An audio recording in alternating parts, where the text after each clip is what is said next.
The wedding invitation arrived like a knife through silk. Her ex-fiancé, Maxwell Sterling, the man who'd shattered her empire of trust, was marrying her former best friend. Sloane Everhart's hands trembled as she read the gold-embossed mockery, but it wasn't heartbreak that flooded her veins. It was something far more dangerous. She would attend. She would bring someone who'd make Maxwell question everything. She just never imagined that someone would be a broken single father who'd teach her that revenge tastes nothing like redemption. Stay with me until the end and comment your city below.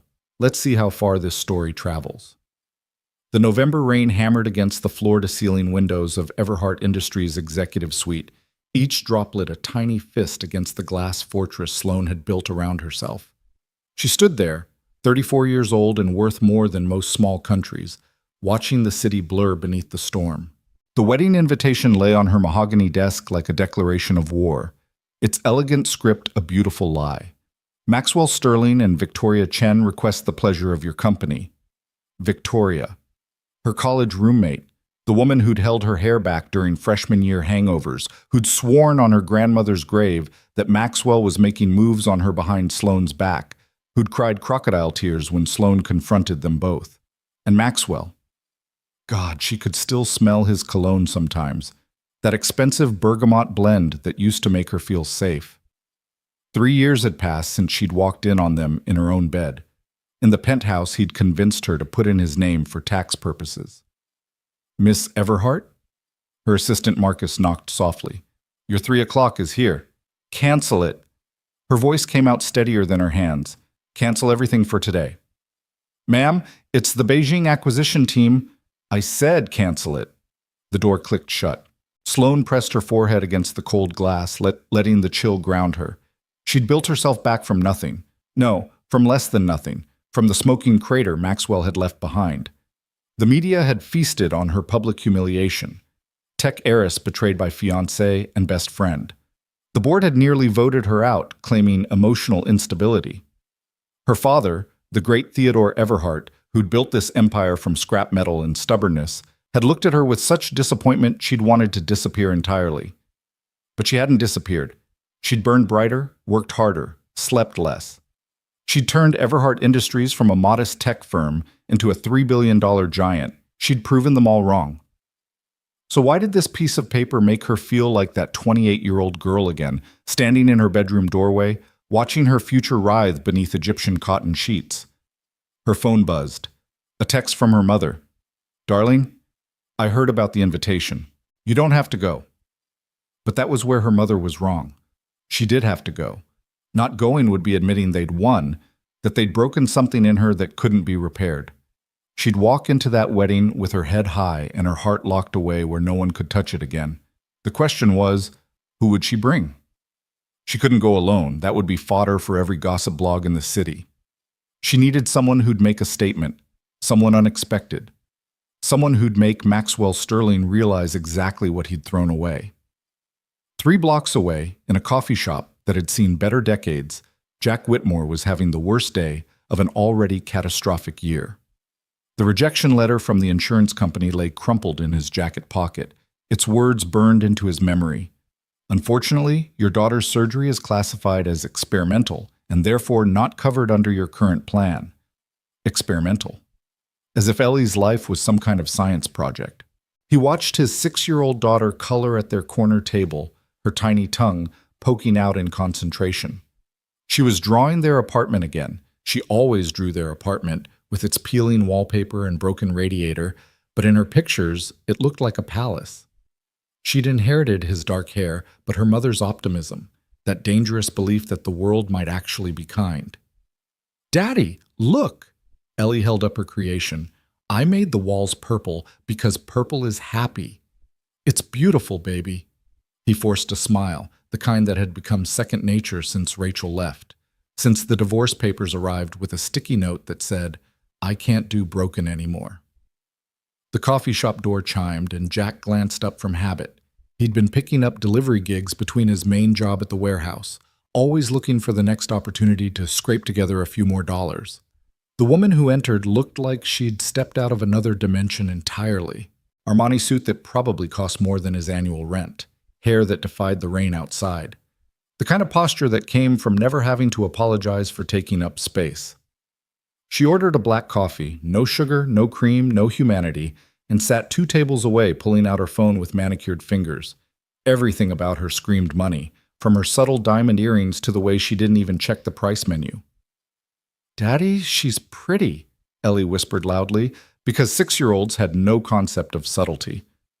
The woman's eyes flicked up, meeting Jack's for a fraction of a second. Gray eyes, like storm clouds. She looked away immediately, but not before he caught something in her expression. A rawness that money couldn't hide. "Ellie?" "Shh," he murmured, but his daughter was already waving. "Hi." "I'm Ellie. This is my daddy. He's sad today, but he's still the best daddy." Jack wanted to melt into the floor. "Ellie, the lady doesn't want to." "It's fine." The woman's voice was like aged whiskey, smooth with an underlying burn. She looked at Ellie with something that might have been a smile if it had reached her eyes. "Hi, Ellie. That's a pretty picture. It's our house. Except better, because in real life, the ceiling leaks. Daddy puts buckets everywhere when it rains. Do you have buckets in your house?" The woman blinked, clearly thrown by the question. "No, I don't have buckets." "Lucky," Ellie sighed dramatically. "Daddy says when I get better, we'll live somewhere without buckets." Jack saw the woman's gaze sharpen on the word better, saw her take in Ellie's pale complexion, the slight tremor in her small hands that the doctor said would get worse without surgery. He stood quickly, scooping Ellie up. "Come on, baby. Let's let the lady drink her coffee in peace." "But Daddy, I'll get you a cookie. How's that?" As he carried Ellie to the counter, he heard the woman's phone ring. Her voice carried despite her attempt at discretion. "No, Marcus, I don't need another MBA from Harvard. I need someone real, someone who won't look like every other venture capitalist in that room. Yes, for the Sterling wedding. No, I'm not out of my mind." Jack ordered Ellie's cookie, his mind elsewhere. The Sterling wedding. He knew that name. Everyone in the city knew that name. Maxwell Sterling, the golden boy of tech, marrying some socialite in what the blogs were calling the wedding of the decade. He'd seen the woman before him in the business section, though her photos didn't do justice to the intensity of her presence. Sloane Everhart. The woman Maxwell Sterling had famously left 3 years ago in a scandal that had dominated headlines for months. When he turned back, she was watching him. Not Ellie. Him. "You need someone for the Sterling wedding," he said, the words coming out before his brain could stop them. "I need $50,000 for my daughter's surgery. I'll be whoever you need me to be for one night." The coffee shop seemed to hold its breath. Even the espresso machine stopped hissing. Sloane Everhart stared at him like he'd suggested they rob a bank together. "You're seriously propositioning me in a coffee shop?" "I'm seriously desperate." He set Ellie down in their chair, handed her the cookie. "Look, I heard you on the phone. You need someone unexpected, someone real. I'm real. I'm also running out of options, and my daughter is running out of time." She studied him, those storm cloud eyes taking in his worn jacket, his calloused hands, the exhaustion he wore like a second skin. "You don't even know me." "I know you're Sloane Everhart. I know Maxwell Sterling left you for someone else. I know you want to walk into that wedding and make him regret it." He kept his voice low, steady. "I also know what it's like to have someone you trust destroy everything. I'm not asking for charity. It's a business transaction." "Daddy, why are you talking to the pretty lady about business?" Ellie piped up, cookie crumbs decorating her chin. Sloane's expression shifted, something flickering behind her carefully constructed walls. She looked at Ellie, then back at Jack. "You have no idea what you're offering to walk into.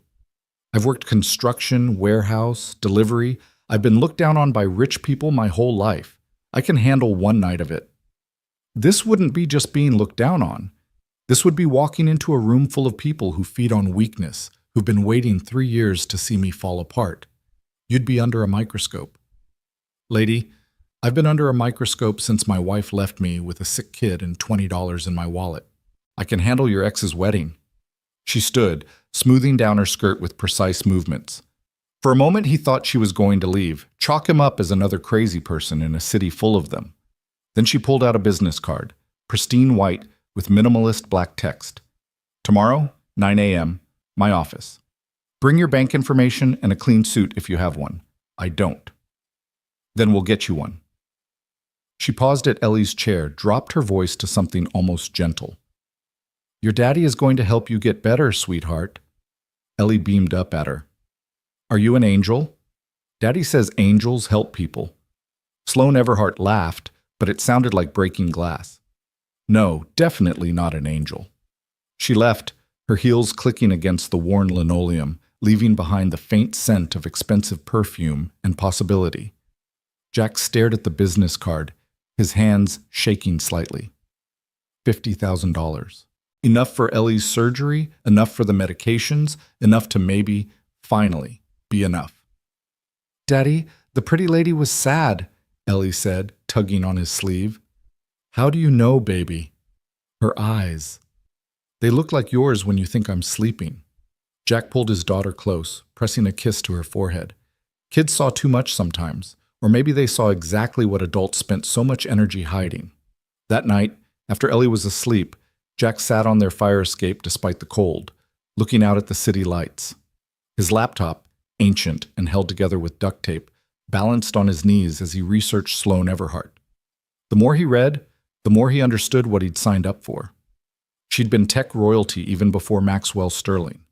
The only child of Theodore Everhart, who'd built his fortune from nothing, she'd been groomed since birth to take over the empire.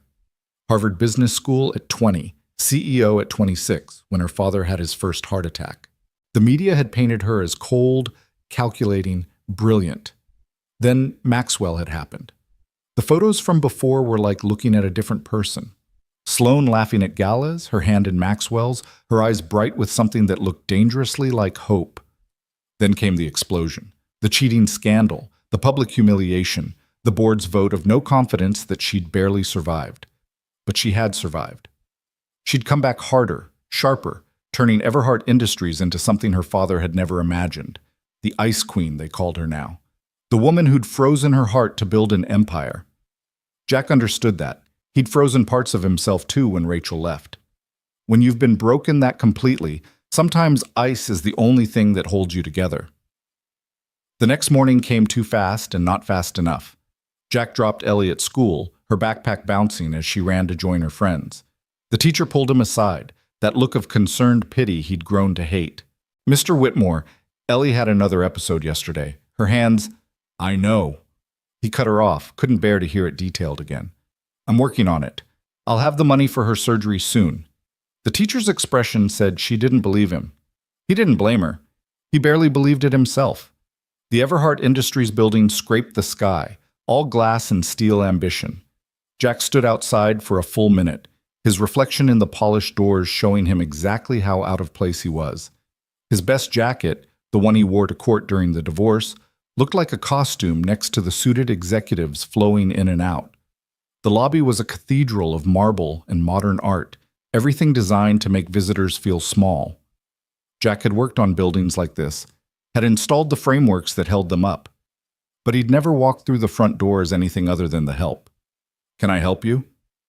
The security guard's tone suggested help was the last thing on his mind. Jack Whitmore, I have a meeting with Miss Everhart. The guard's eyebrows climbed toward his hairline. He made a call, his skepticism evident in every movement. Take the executive elevator. Top floor. Someone will meet you.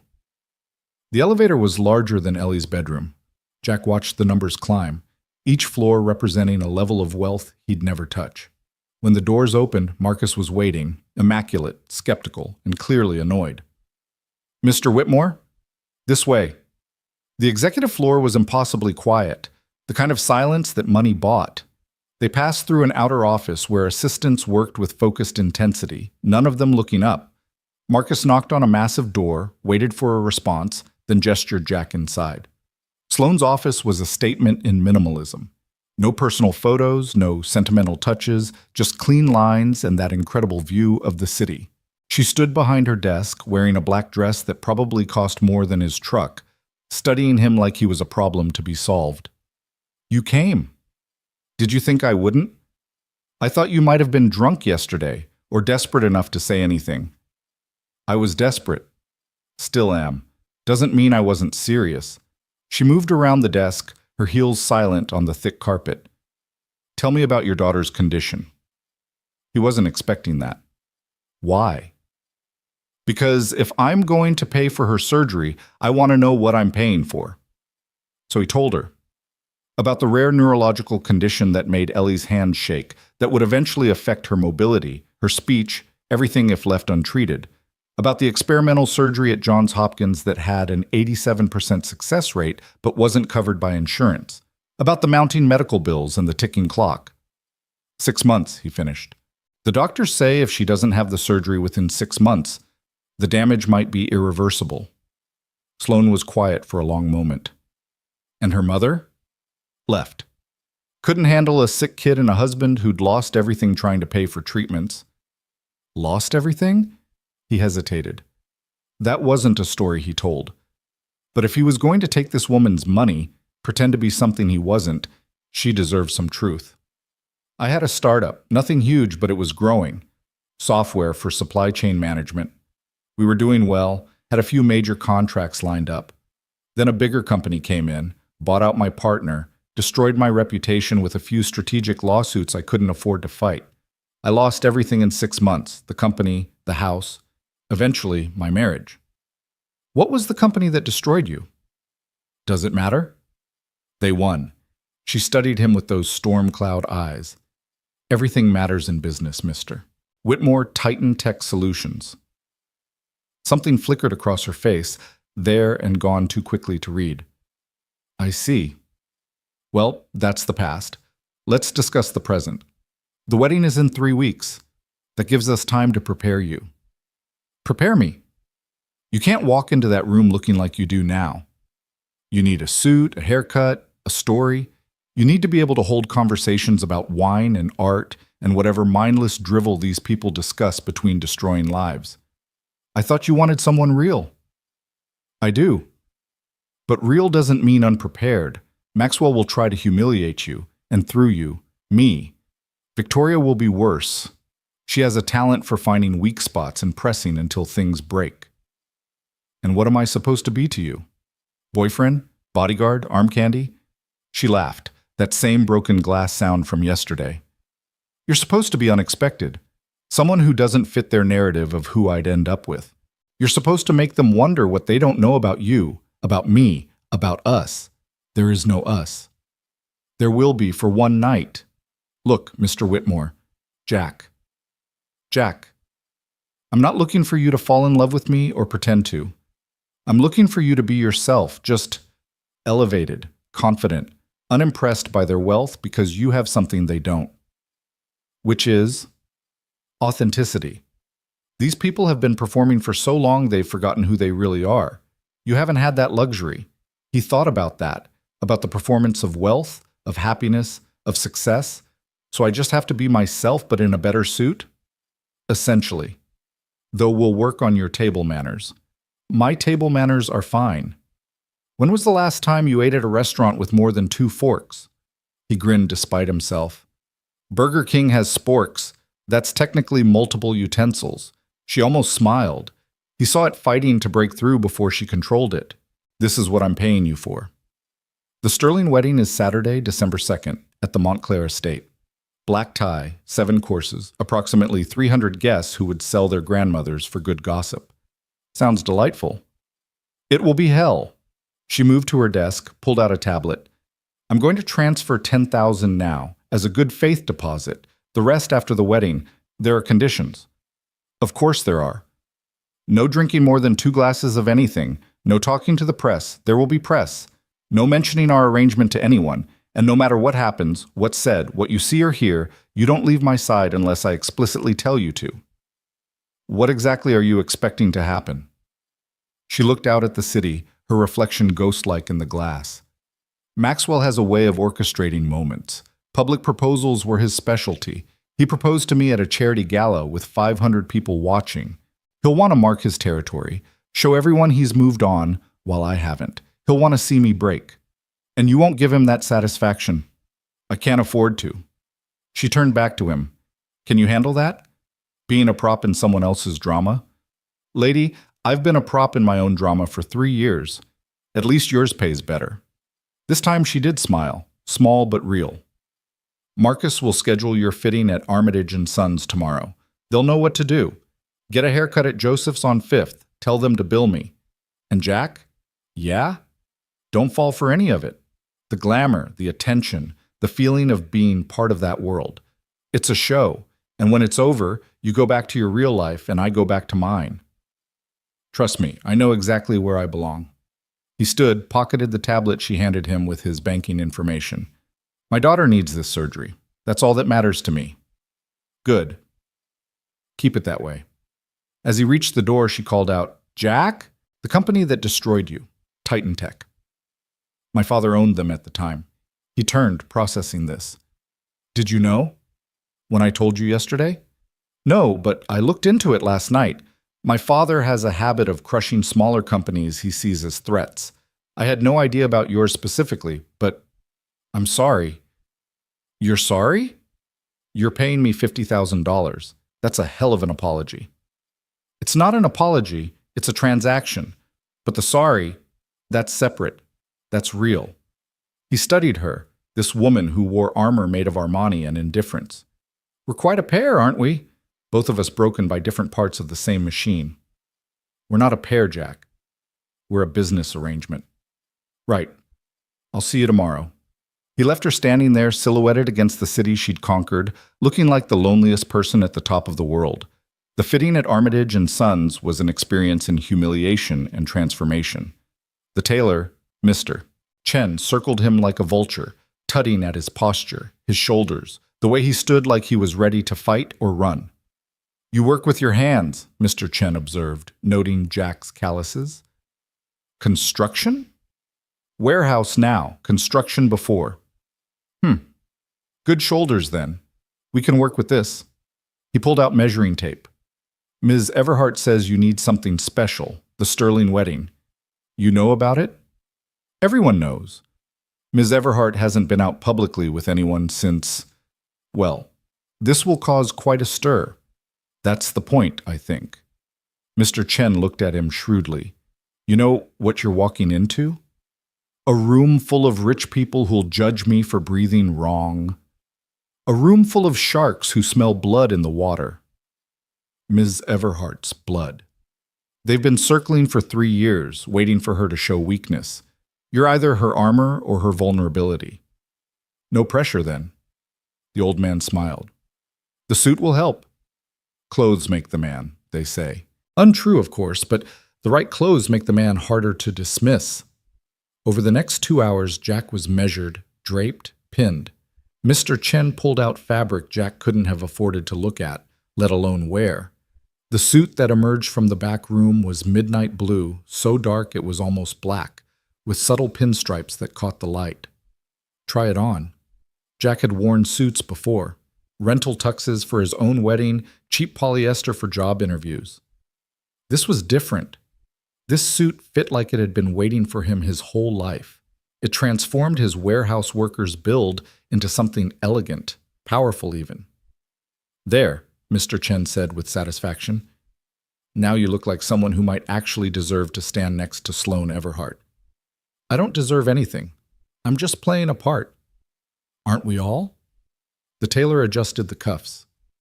I've been dressing this city's elite for 40 years. You want to know a secret? They're all playing parts. The only difference is they've been doing it so long, they've forgotten it's not real. After the fitting came the haircut. Joseph's was the kind of place where they offered you whiskey while you waited, and everyone spoke in hushed tones. The stylist, someone who went by just Andre, looked at Jack's home-cut hair with visible pain. What have you been doing to yourself? Scissors, mirror, prayer, barbaric. Andre circled him. Good bone structure, though. Strong jaw. We can work with this. An hour later, Jack barely recognized himself. The cut was subtle but transformative, taking years off his face, making him look less like a man beaten down by life and more like someone who might actually belong in Sloane Everhart's orbit. His phone buzzed.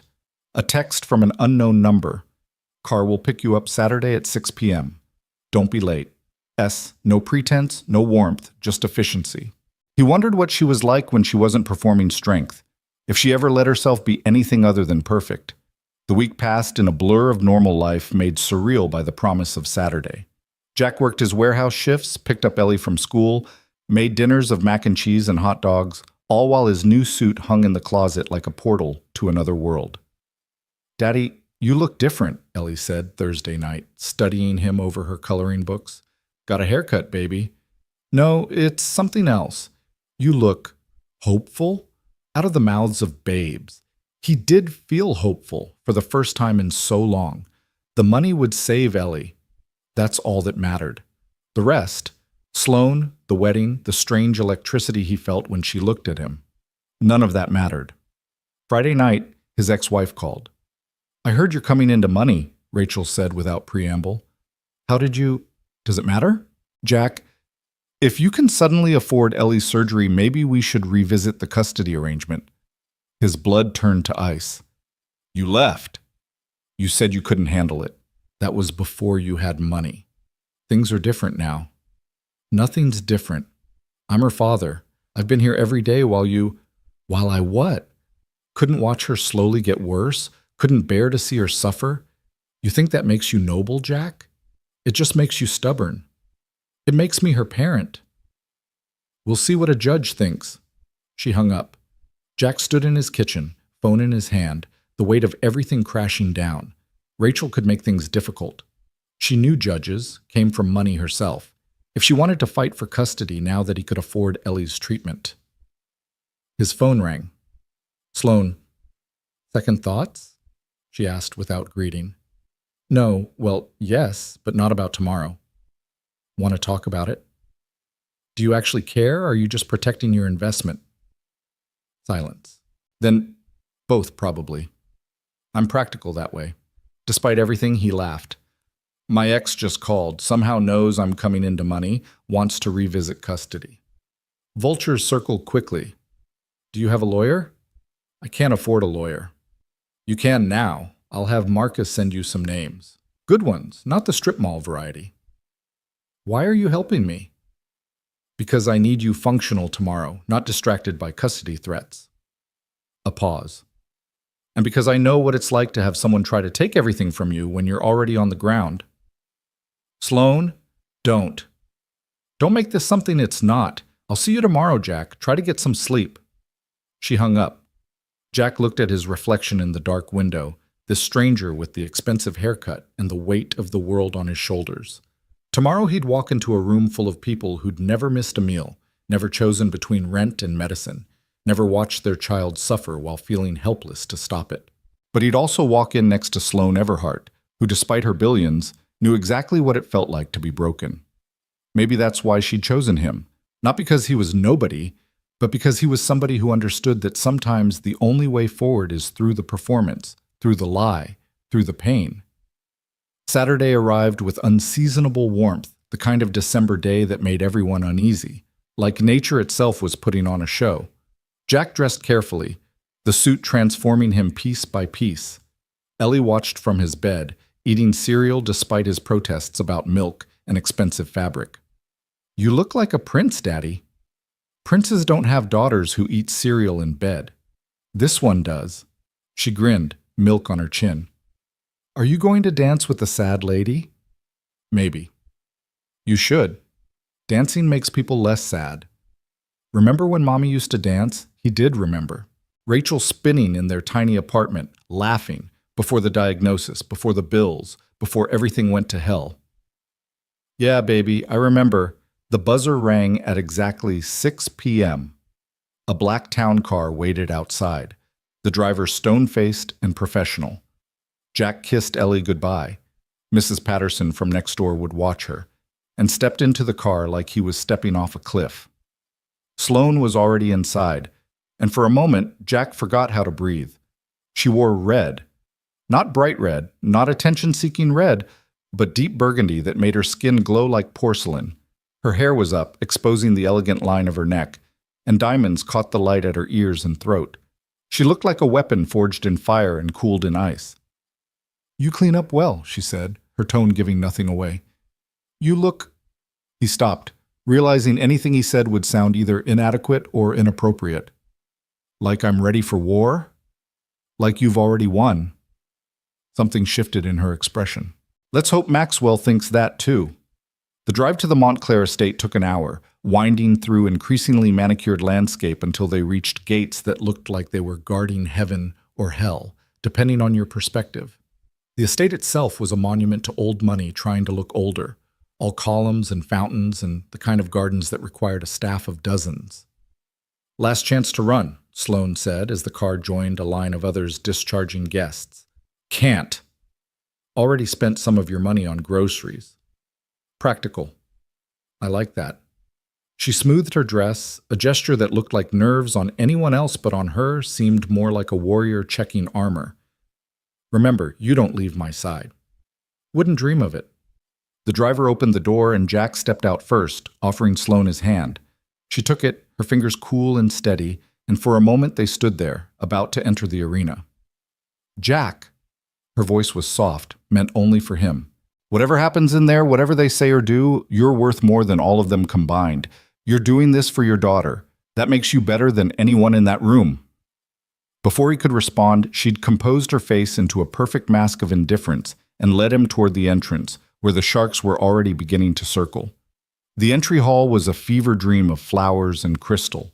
Everything white and gold like a wedding had exploded and reassembled itself in the most expensive way possible. Guests mingled with champagne flutes, their laughter bright and sharp as breaking glass. Heads turned when they entered.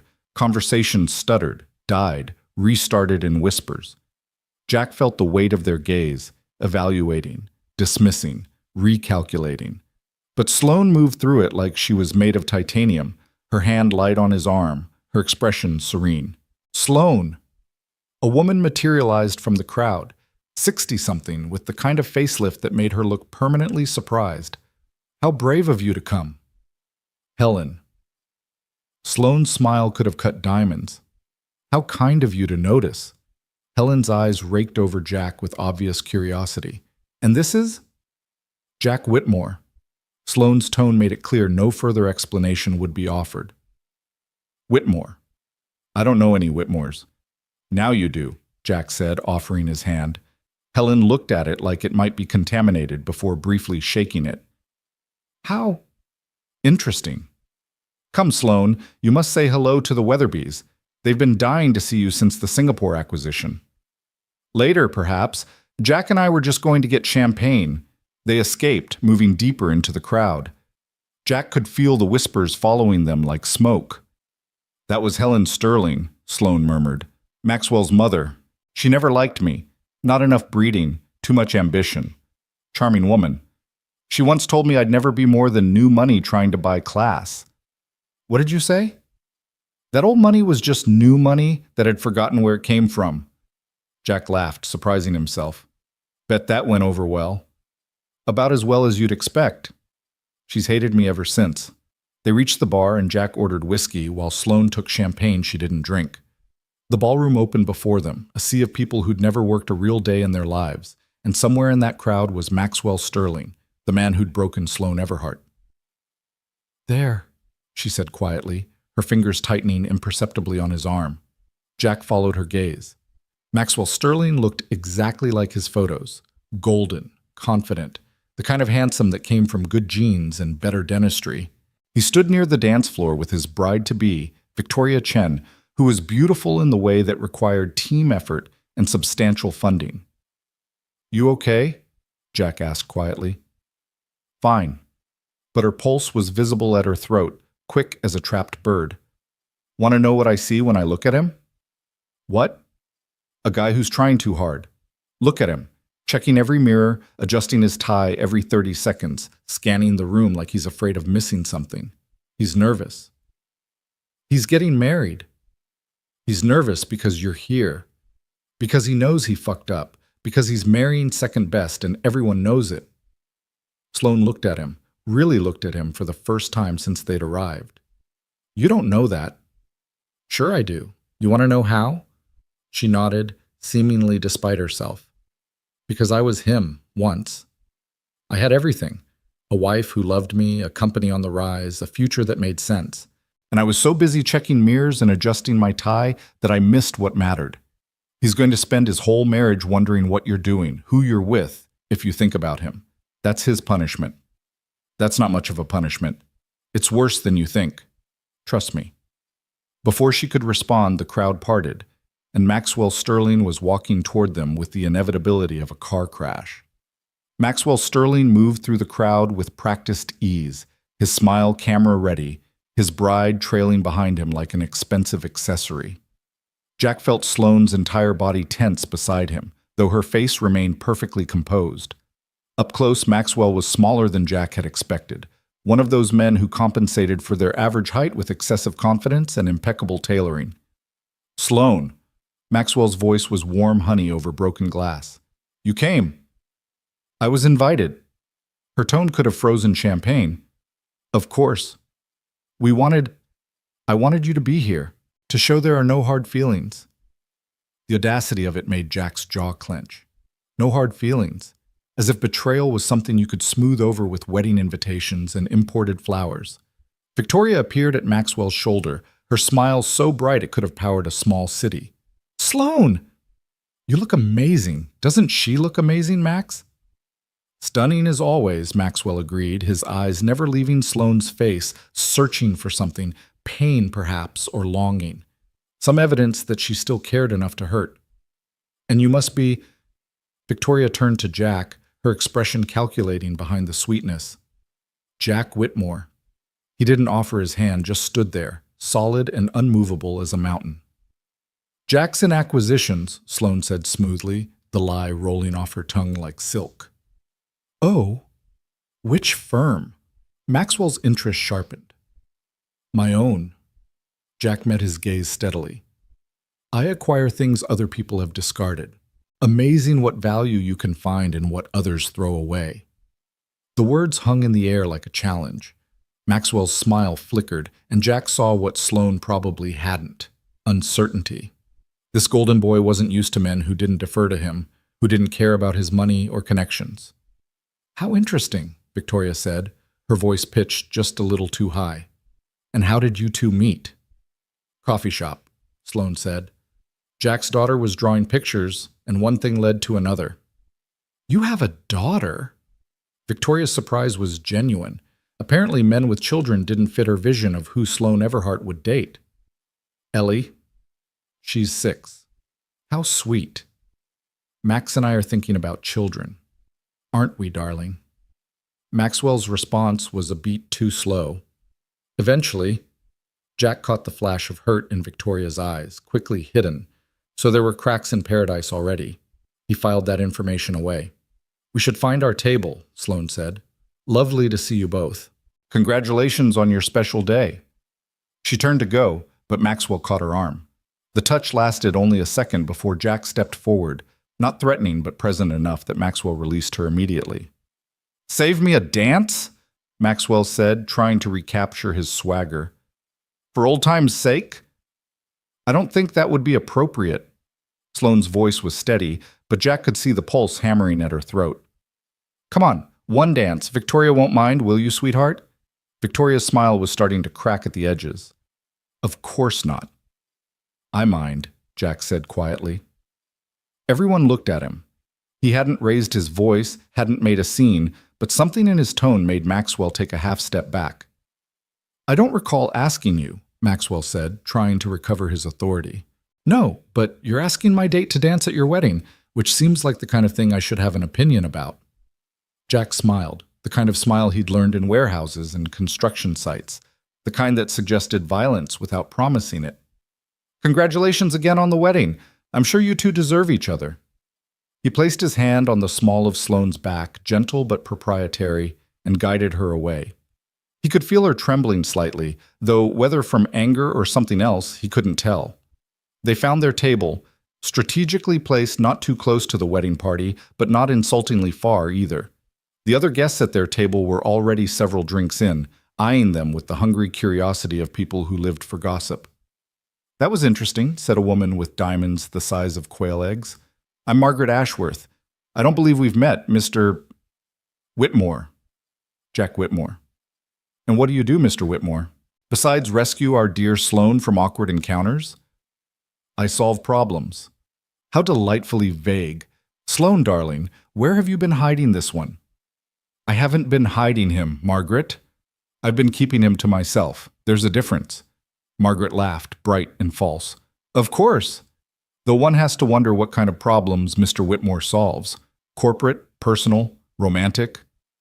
The kind that require getting your hands dirty, Jack said, taking a sip of his whiskey. Something tells me you wouldn't be familiar with the concept. The table went quiet. Margaret's face flushed beneath her foundation. Jack grew up in construction, Sloane said smoothly. He understands building things from the ground up. It's refreshing being with someone who creates rather than just acquires. The dig at Maxwell wasn't subtle, but it was effective. The table's attention shifted, everyone suddenly remembering that Maxwell had built his fortune by marrying into it, first with Sloane, now with Victoria.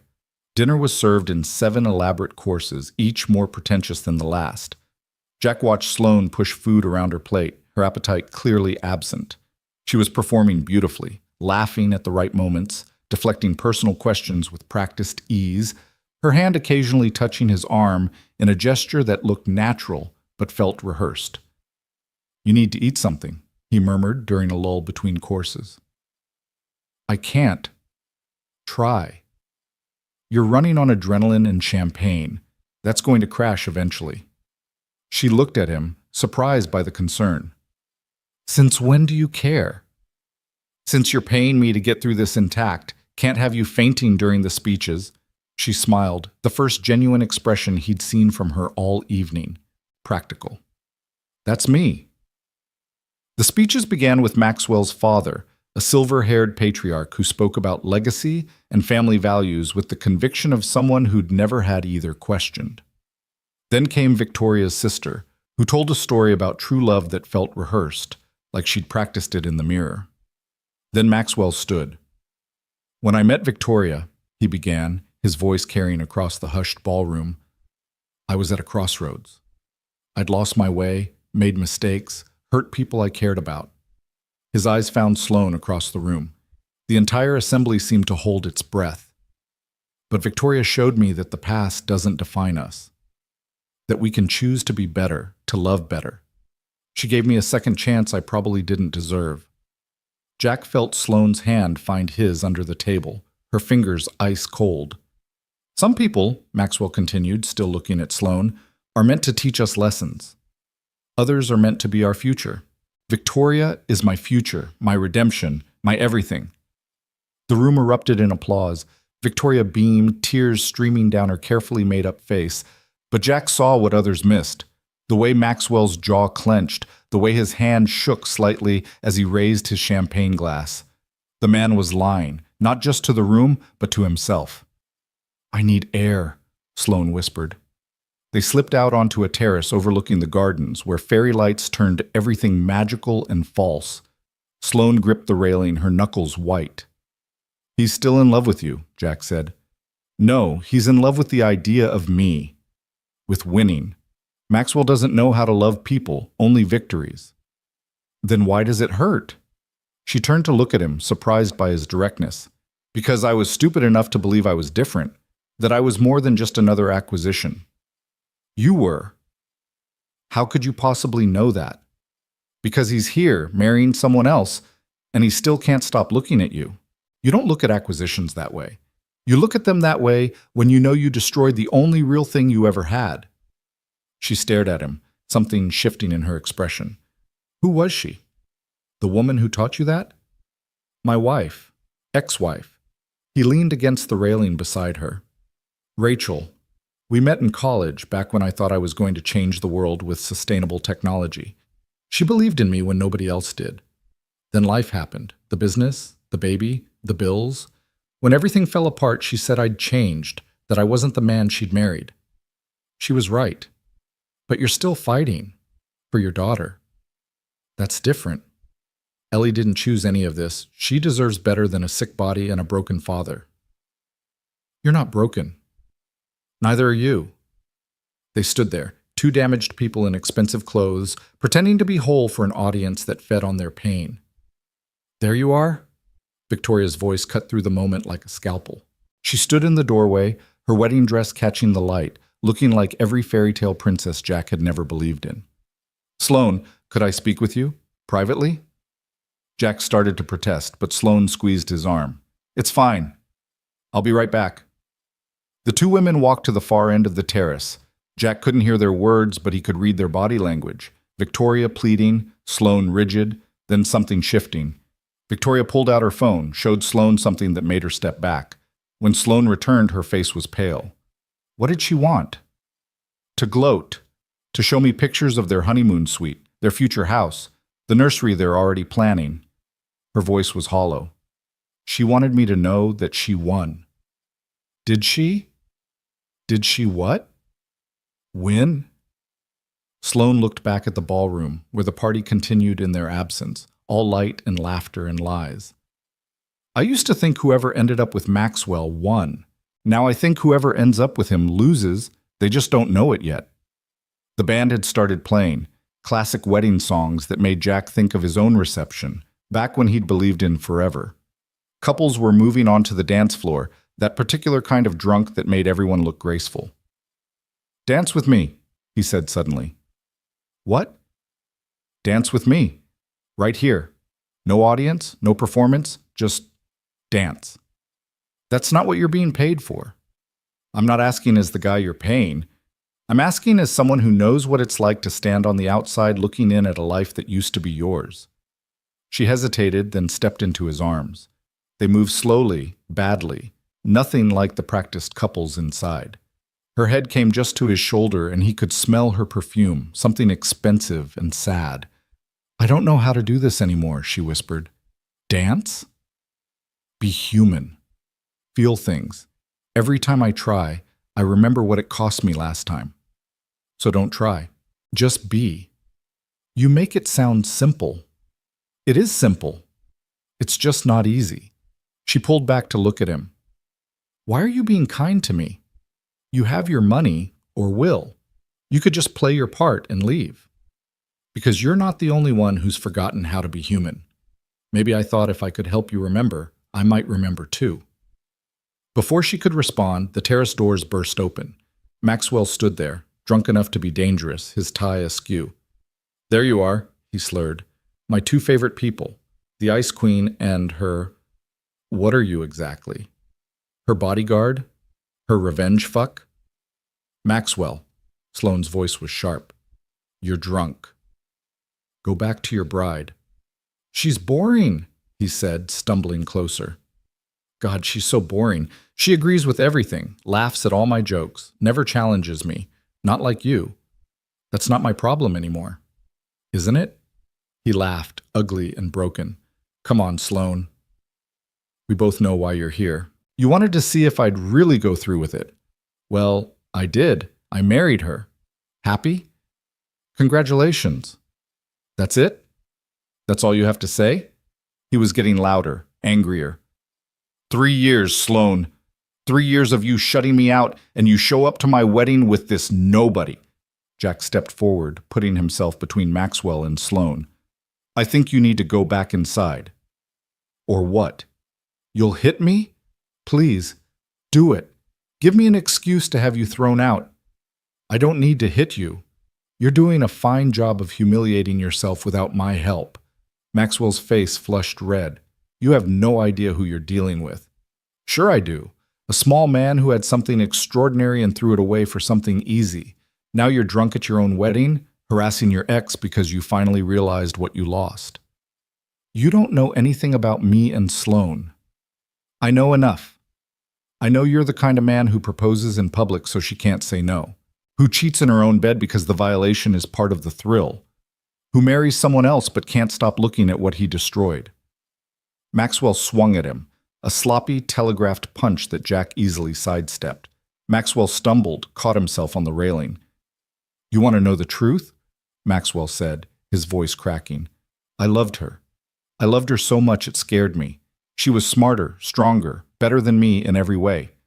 So I found someone who wasn't, someone who made me feel like the man instead of the accessory." "That's not love," Sloane said quietly. "That's ego." "Maybe, but it felt like love." He looked at her, tears in his eyes. "I'm sorry, Sloane. for all of it. I'm so fucking sorry." "I know," she said. "So am I." Victoria appeared in the doorway, mascara running, her fairy tale wedding dissolving into reality. "Max? What are you doing?" He looked at his new wife, then back at Sloane, then stumbled inside without a word. Victoria followed, but not before shooting Sloane a look of pure hatred. "We should go," Sloane said. They left through a side entrance, avoiding the main ballroom where the party continued, oblivious to the drama on the terrace. The valet brought the car around, and they slipped into the darkness like thieves. The drive back was silent for the first 20 minutes. Then Sloane started laughing, a sound somewhere between hysteria and relief. That was... She couldn't finish, laughing harder. A disaster. Perfect. It was perfect. Did you see his face when you called him small? I thought he was going to have a stroke. And Victoria... God, she looked ready to murder me. Probably was. You just showed her what her marriage is going to be, competing with a ghost. Sloane's laughter faded. I'm not a ghost. No, but you might as well be. He turned you into this perfect thing in his memory, something Victoria can never live up to. I was never perfect.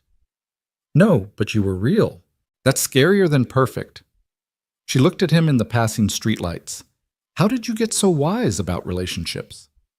Your marriage ended too. Yeah, but I learned from it. The problem with people like Maxwell is they never learn. They just repeat the same patterns with new people. And what did you learn? That love isn't about finding someone who makes you feel good about yourself. It's about finding someone who makes you want to be better, even when it's hard, especially when it's hard. Rachel made you want to be better? No, Ellie does.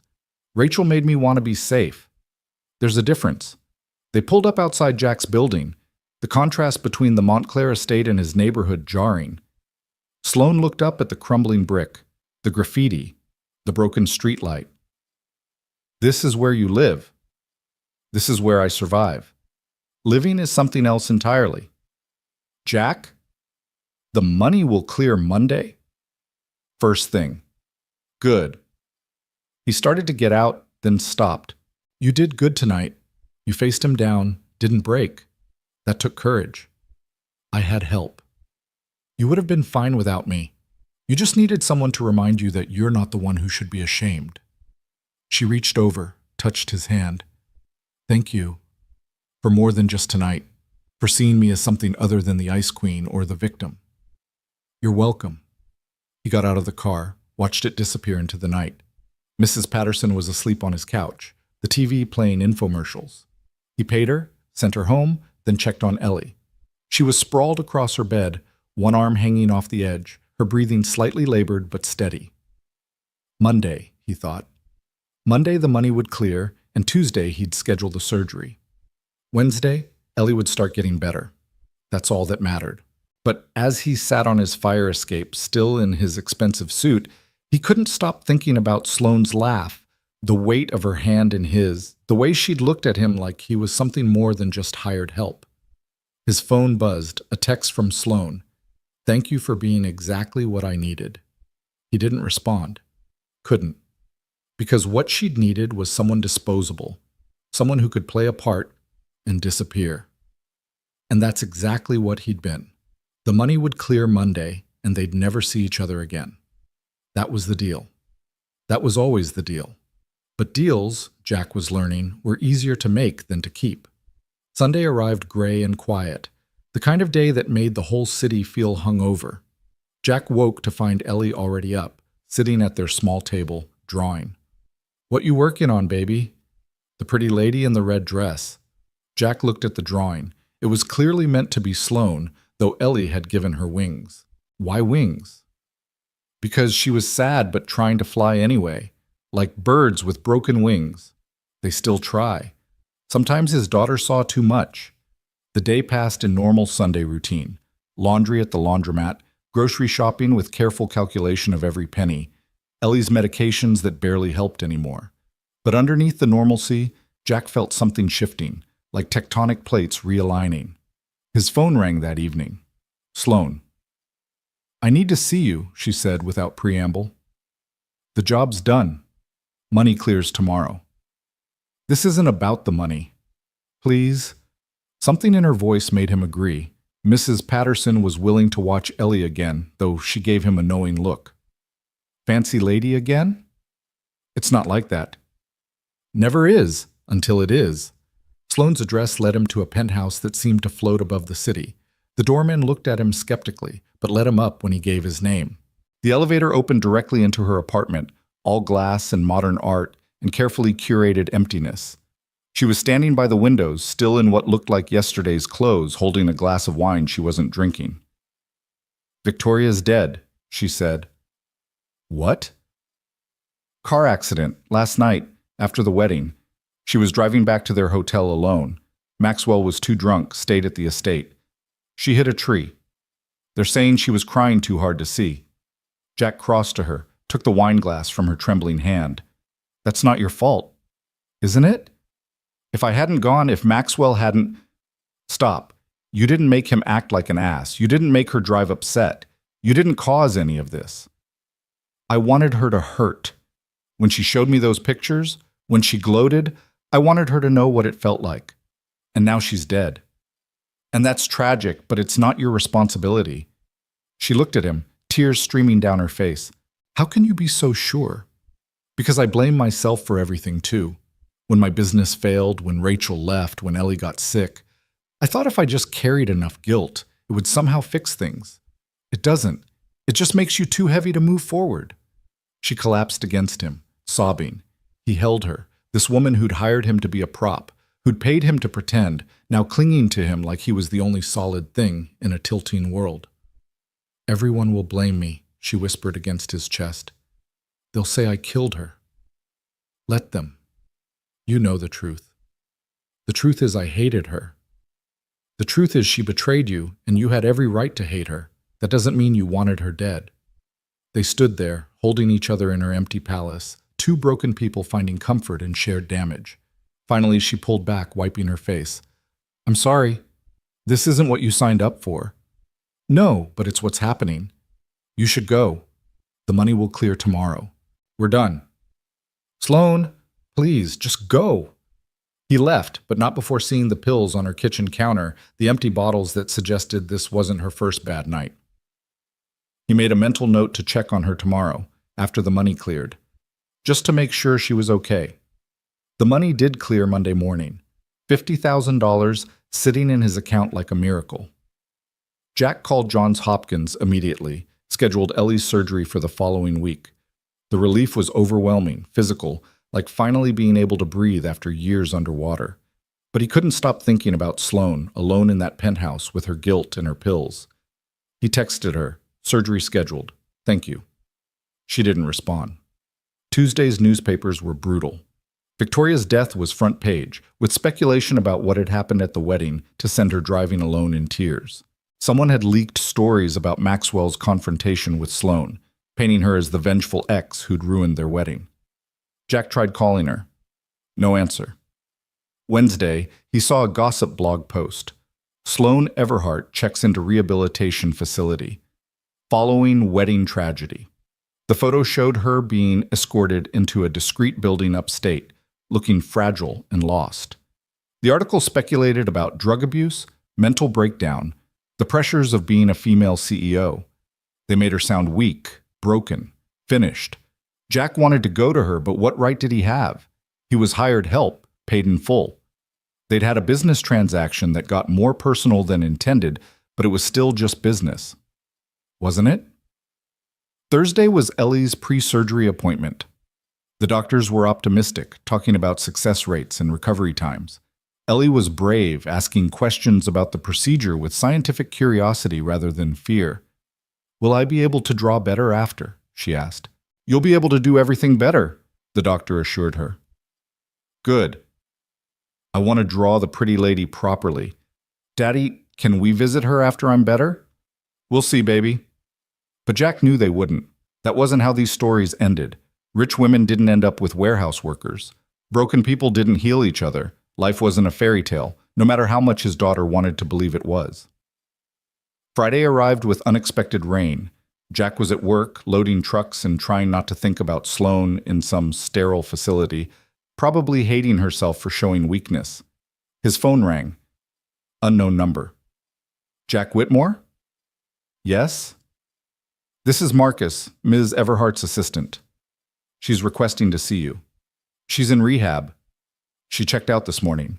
Against medical advice, but that's hardly unusual for her. Can you come to the office? I'm working. She said to tell you it's important, that she has information about your ex-wife you need to hear. Rachel. What could Sloane possibly know about Rachel? I'll be there in an hour. He told his supervisor he had a family emergency, changed in the bathroom, and took the subway uptown. The Everhart Industries building looked the same, but something felt different. The security guard recognized him, waved him through. Marcus met him at the elevator, looking exhausted. She's not well, he said quietly. The last week has been difficult. The board is pressuring her to take a leave of absence. The press is relentless. And Victoria's death, it wasn't her fault. You and I know that, but Maxwell is grieving and angry and looking for someone to blame. He's making things very difficult. They reached Sloane's office. She was standing by the windows again, but this time she looked fragile, diminished. The power suit was gone, replaced by jeans and a sweater that made her look younger, more vulnerable. You came, she said without turning around. You said it was about Rachel. That was a lie. I needed to see you and knew you wouldn't come otherwise. He should have been angry, but he wasn't. Why did you need to see me? Because you're the only person in my life who doesn't want something from me. My board wants my resignation. My father wants me to be stronger. The media wants me to break. Maxwell wants me to suffer.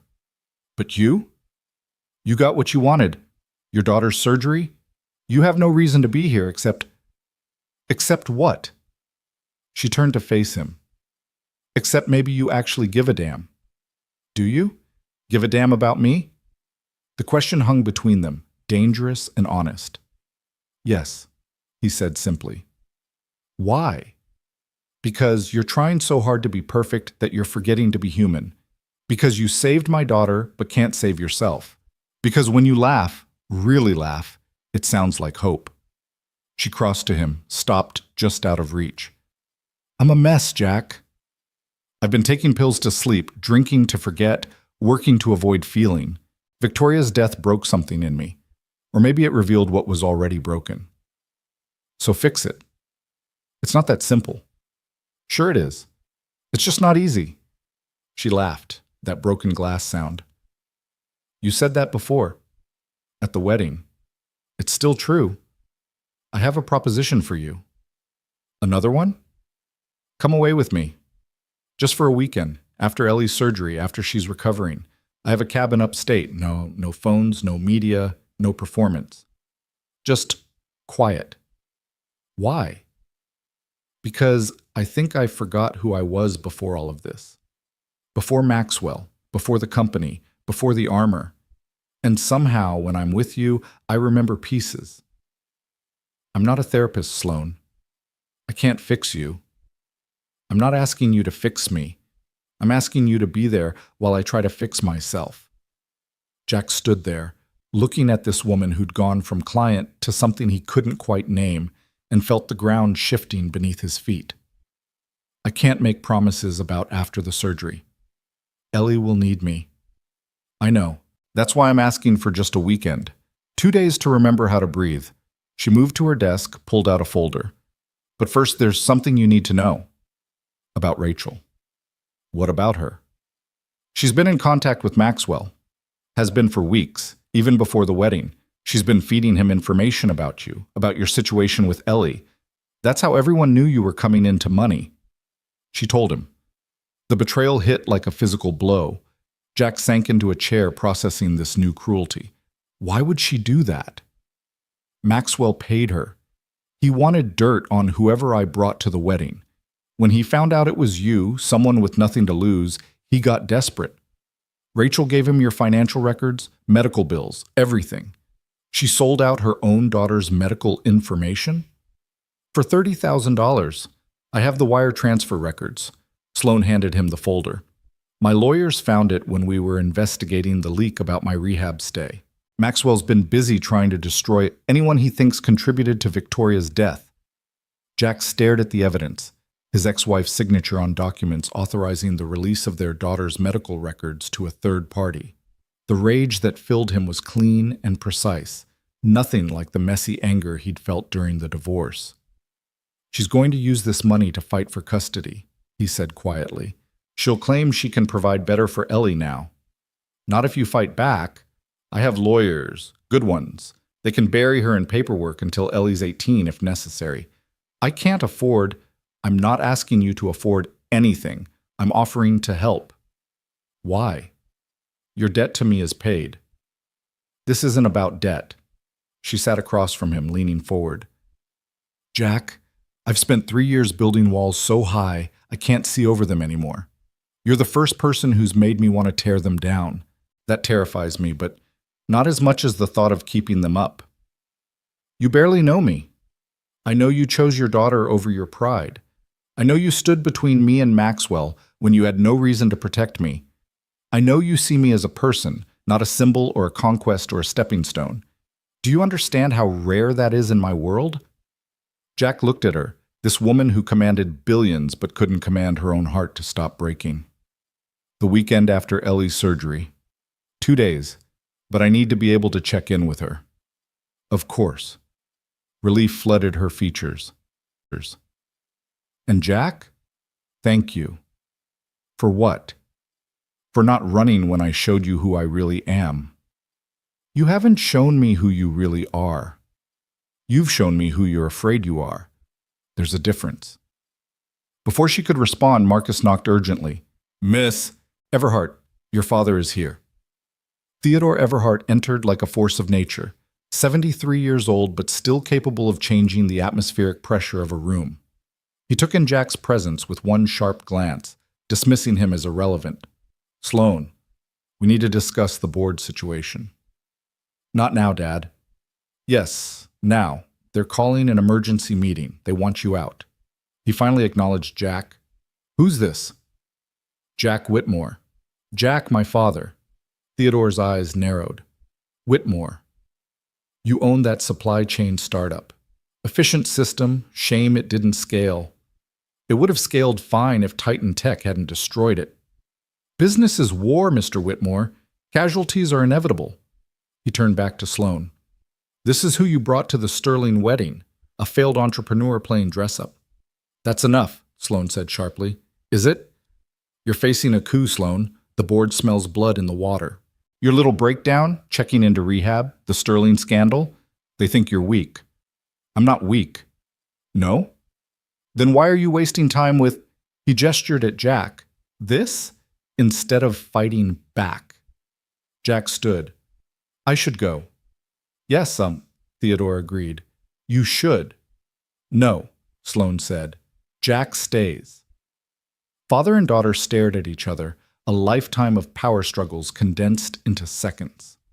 "You're making a mistake," Theodore said finally, "just like you did with Maxwell. You let emotion cloud your judgment. My judgment is fine. Your judgment led you to rehab while your company burns.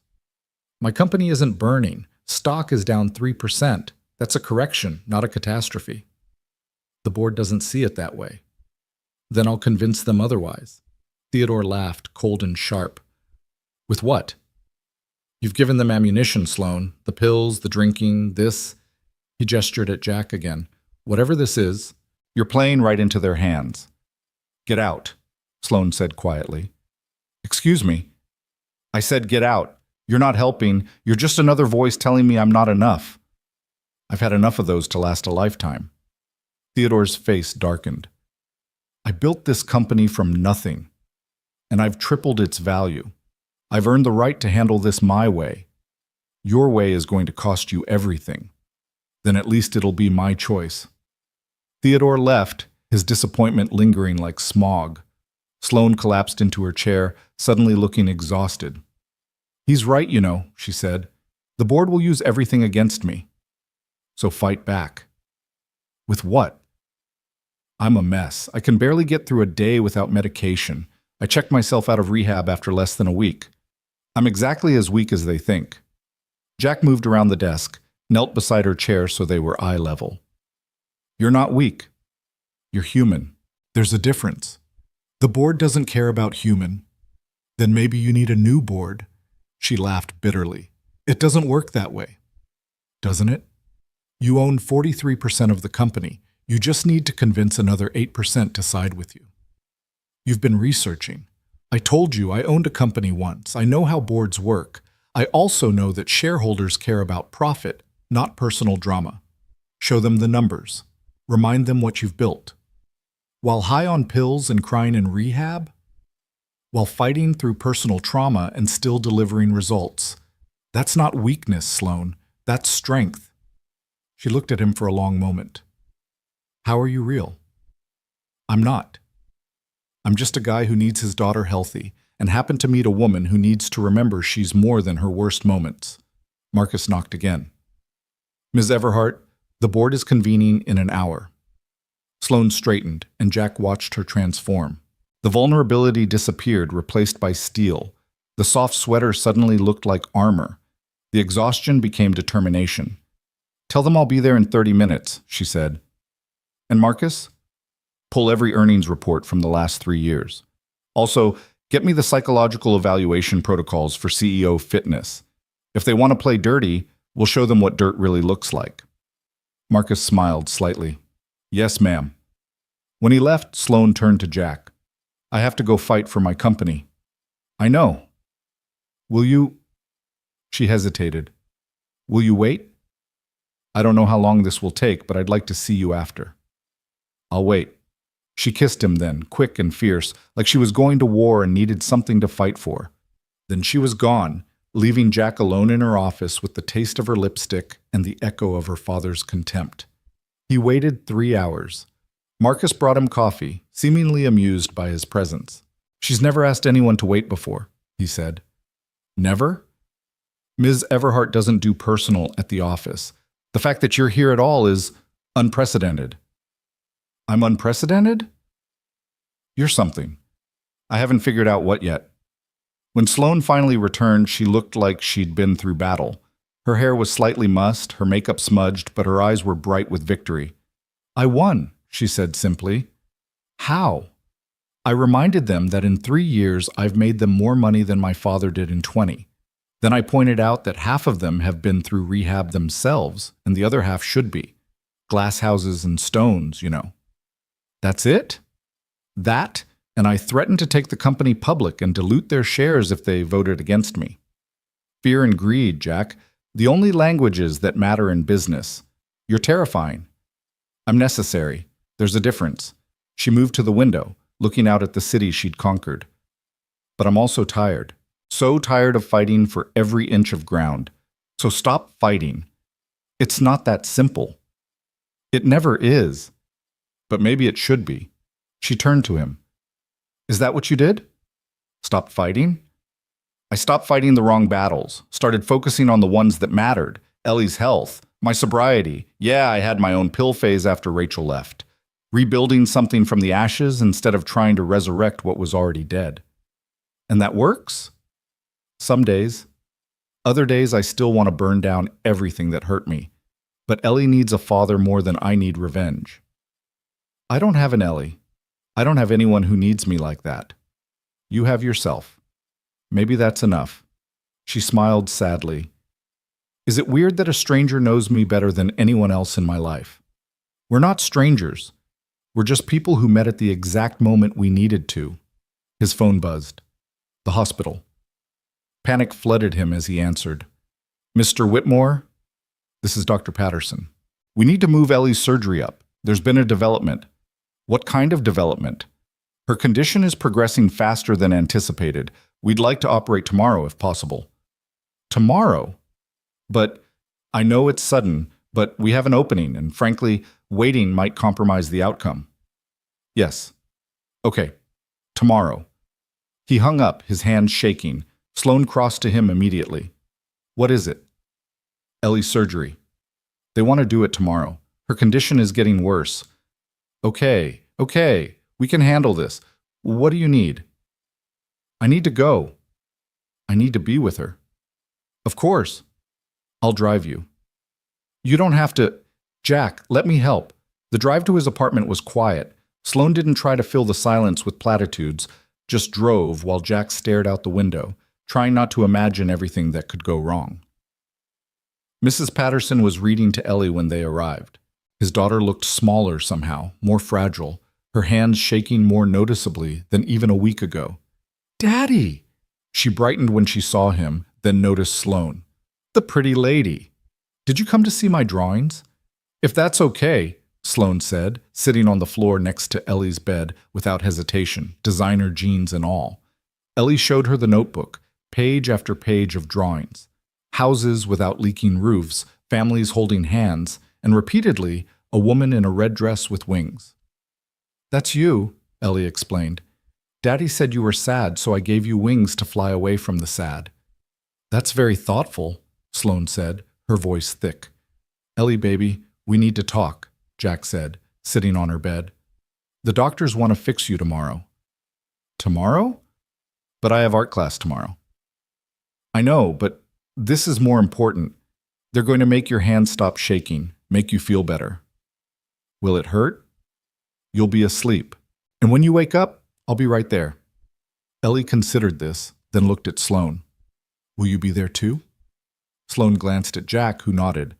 "If you want me there, I'll be there." "Good. You can hold Daddy's hand so he's not scared." "I'm not scared, baby," Jack said. "Yes, you are. Your voice gets funny when you're scared, but it's okay. I'm brave enough for both of us." Jack pulled her into his arms, this tiny warrior who faced the world with crayons and courage. Over her head, he saw Sloane watching them with an expression he couldn't read, longing maybe, or grief for something she'd never had. They spent the evening together, the three of them. Sloane ordered Chinese food from a place that definitely didn't deliver to Jack's neighborhood, but somehow made an exception. They watched Ellie's favorite movie, some animated thing about a girl who saves her village. Ellie fell asleep between them on the couch, her head on Jack's shoulder, her feet in Sloane's lap. "I should go," Sloane whispered. "Stay." "Please, I don't want to be alone tonight." She stayed. After they'd put Ellie to bed, they sat on his fire escape despite the cold, sharing a bottle of whiskey Jack had been saving for either celebration or catastrophe. "Tell me she'll be okay," he said. "She'll be okay." "You don't know that." "No, but I know she has you." "That has to count for something." "It didn't count enough to keep her healthy in the first place." "That's not how biology works, Jack." "I know, I need someone to blame, and I'm the only one here."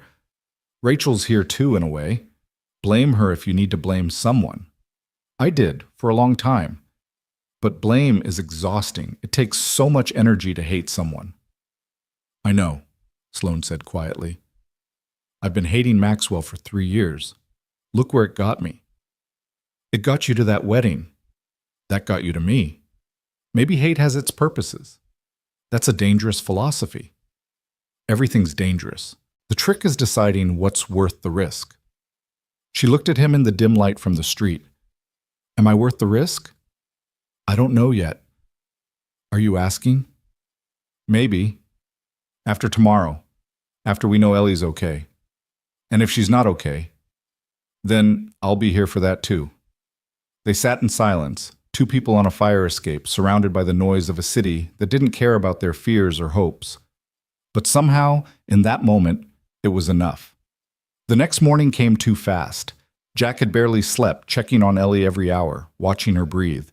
Sloane had stayed on the couch, unwilling to leave, but understanding this wasn't her space to invade. At the hospital, everything moved with terrifying efficiency. Forms were signed, Ellie was prepped, reassurances were given that felt hollow as promises. Ellie was brave until the moment they wheeled her away. Then she reached for Jack with tears in her eyes. "Daddy, what if I wake up different?" "Different how, baby? What if I wake up and I'm not me anymore?" Jack kissed her forehead. "You'll always be you. The best parts of you have nothing to do with shaky hands or sick bodies. Those parts will still be there when you wake up. Promise?" "Promise." They took her away, and Jack felt part of himself go with her. Sloane was there, her hand finding his, anchoring him to the moment. "She'll be okay," she said again. "Say it until I believe it. She'll be okay. She'll be okay. She'll be okay." The waiting room was purgatory decorated in cheerful colors. Other parents sat with the same hollow eyes, the same barely contained terror. Time moved like molasses, each minute an hour, each hour a lifetime. 3 hours in, Sloane's phone rang. She looked at it, declined the call. "You can take it," Jack said. "It's the board. They can wait." "Sloane, Jack, there is nothing more important than being here right now. The board, the company, all of it is just noise. This, Ellie, this is what matters." "You barely know us." "I know enough. I know that you make me want to be better. I know that Ellie sees the world like it should be instead of how it is. I know that sitting here, terrified for a little girl I've met 3 times, feels more real than anything I've done in 3 years. Before Jack could respond, Dr. Patterson appeared. Jack stood so fast he got dizzy. "The surgery went perfectly," the doctor said immediately.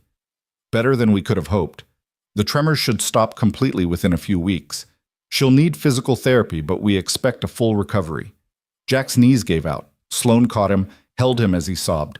Relief, exhaustion, 3 years of fear pouring out in a hospital waiting room. "Can I see her?" "She's in recovery. Still sleeping, but you can sit with her." Ellie looked so small in the hospital bed, but her hands were still. For the first time in 2 years, they weren't shaking. Jack held one gently, marveling at the stillness. "Thank you," he whispered to whoever might be listening. "Thank you." Sloane stood in the doorway watching. "She's going to be okay." "Yeah, she is." He looked up at her. "That cabin you mentioned, when she's recovered, when she's back to being Ellie, I want to go, not because you're paying me or because I owe you, but because I want to know who you are when you're not performing. And I want to figure out who I am when I'm not just surviving. That might be dangerous. Everything worth doing is." Ellie stirred, her eyes fluttering open. "Daddy?" "I'm here, baby." "Did they fix me?" "Yeah, they did." "Good." She noticed Sloane. "You stayed." "I promised I would." "Daddy, is she our family now?" Jack and Sloane looked at each other, the question hanging between them like a bridge they weren't sure they were ready to cross. "We're figuring it out, baby," Jack said finally. "Good. Families should be figured out, not just happen to." Ellie's wisdom, even drugged in post-surgery, was devastating. "Can I have juice?" The normal request broke the spell. Jack went to find juice, leaving Sloane sitting beside Ellie's bed, holding her still hand and looking like she'd found something she didn't know she'd been searching for. The next days blurred together. Ellie recovered with remarkable resilience, her hand steadier each day, her spirits impossible to dampen. She drew constantly, pictures of her surgery where the doctors were superheroes, pictures of the 3 of them that she insisted weren't family portraits, but looked exactly like family portraits. Sloane came every day, bringing art supplies, books, games. She dealt with board calls from the hospital corridor, ran her empire from a tablet while sitting in a tiny room that smelled like antiseptic and hope. She was there when Ellie took her first steps without stumbling, when she drew her first straight line in 2 years, when she cried from frustration during physical therapy. "You don't have to be here," Jack told her on day 3. "I know. That's why I want to be." Rachel showed up on day 4. She walked in like she had rights, like 3 years of absence could be erased by biology. "I heard the surgery went well." It did. Jack positioned himself between Rachel and Ellie's bed. "I want to see her." "Now you want to see her?" After selling her medical information to Maxwell Sterling, Rachel had the decency to look ashamed. "That's not... I needed the money." "For what? Another yoga retreat? Another finding yourself journey?" "For lawyers. To fight for custody." "You can't be serious." "She's my daughter too, Jack. And now that she's healthy, now that you can afford proper care, now that I can afford it? Where were you when I was selling everything to pay for treatments? Where were you when she cried at night from the pain? I couldn't watch her deteriorate." "So you left. And now that the hard part's over, you want back in?" "Mommy." Ellie's voice was small, confused. Rachel pushed past Jack. Hi, baby, Mommy's here. Why? The simple question destroyed Rachel's composure. Because I missed you. You left. Daddy said you had to find yourself. Did you find yourself? Yes. Good.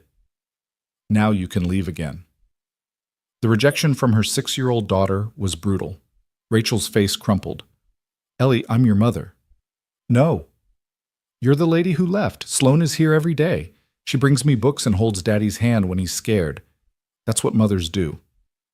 Who the hell is Sloane? Rachel turned on Jack, then saw Sloane standing in the doorway with coffee. Her? You're letting some random woman around our daughter? She's not random, Ellie said firmly. She's ours. The possessiveness in her daughter's voice made Jack's heart clench, but Rachel's expression turned calculating. Is she why you suddenly have money? Are you sleeping with her for cash? Get out, Jack said quietly.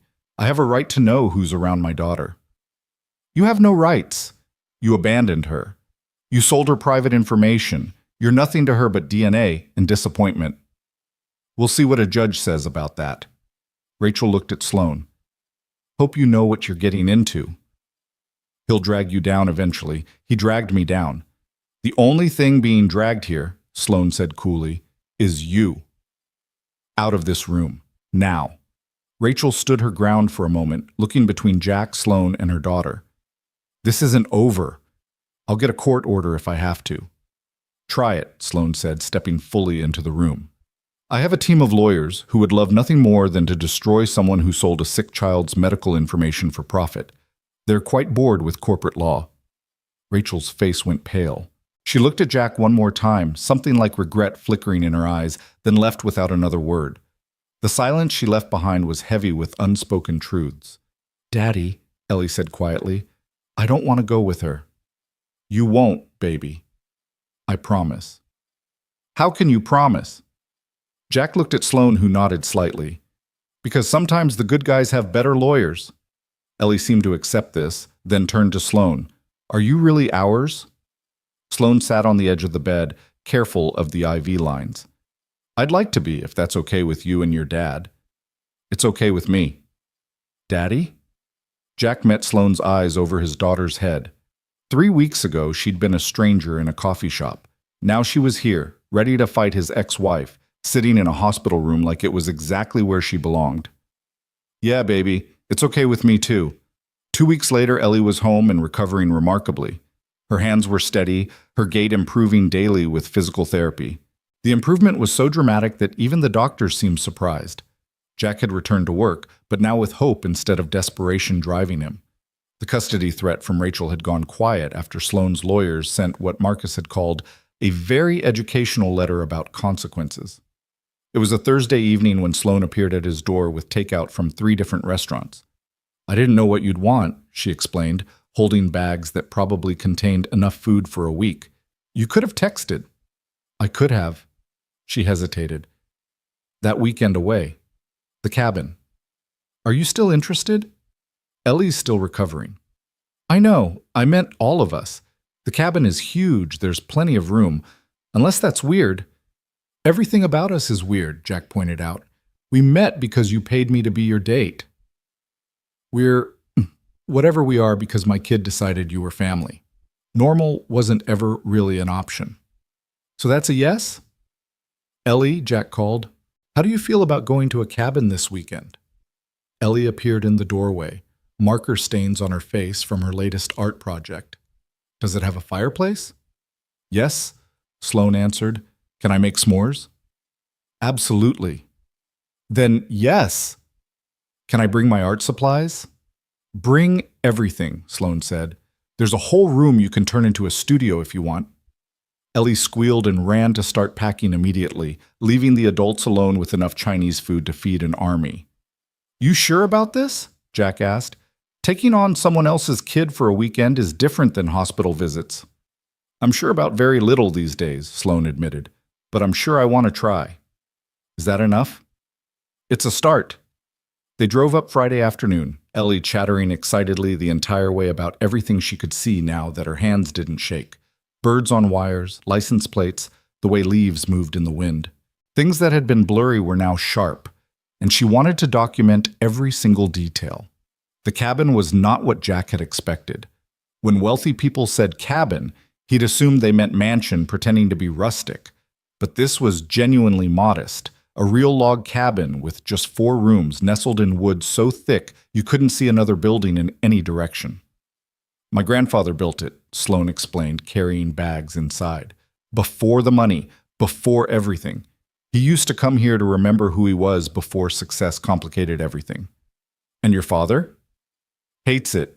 Says it reminds him of being poor. He hasn't been here in 20 years. But you come? When I need to think. Or when I need to stop thinking. Depends on the day. They settled in with surprising ease. Ellie immediately claimed the sunroom as her art studio, spreading supplies across the floor with organized chaos. Jack built a fire while Sloane made soup from scratch, something he wouldn't have imagined her knowing how to do. You cook? My grandmother taught me. Before my father got rich, before we moved to the city, she said knowing how to feed yourself was the difference between living and just surviving. Smart woman. She was. She would have liked you. Yeah? You're real. She valued that above everything. Said too many people forgot how to be human when they learned how to be wealthy. After dinner, they sat by the fire, Ellie curled between them with a book about dragons. She fell asleep halfway through chapter 3, her breathing even and untroubled. Jack carried her to bed, tucking her in with the practiced ease of single parenthood. When he returned to the living room, Sloane had poured 2 glasses of wine and was staring into the fire like it might have answers. Talk to me, he said, sitting beside her. About what? Whatever's putting that look on your face. She was quiet for a long moment. I got a call from Maxwell today. He's entering grief counseling. He wanted to apologize, said Victoria's death made him realize how destructive he'd been. You believe him? I don't know, maybe. Grief does strange things to people. So does guilt. He asked if I could forgive him.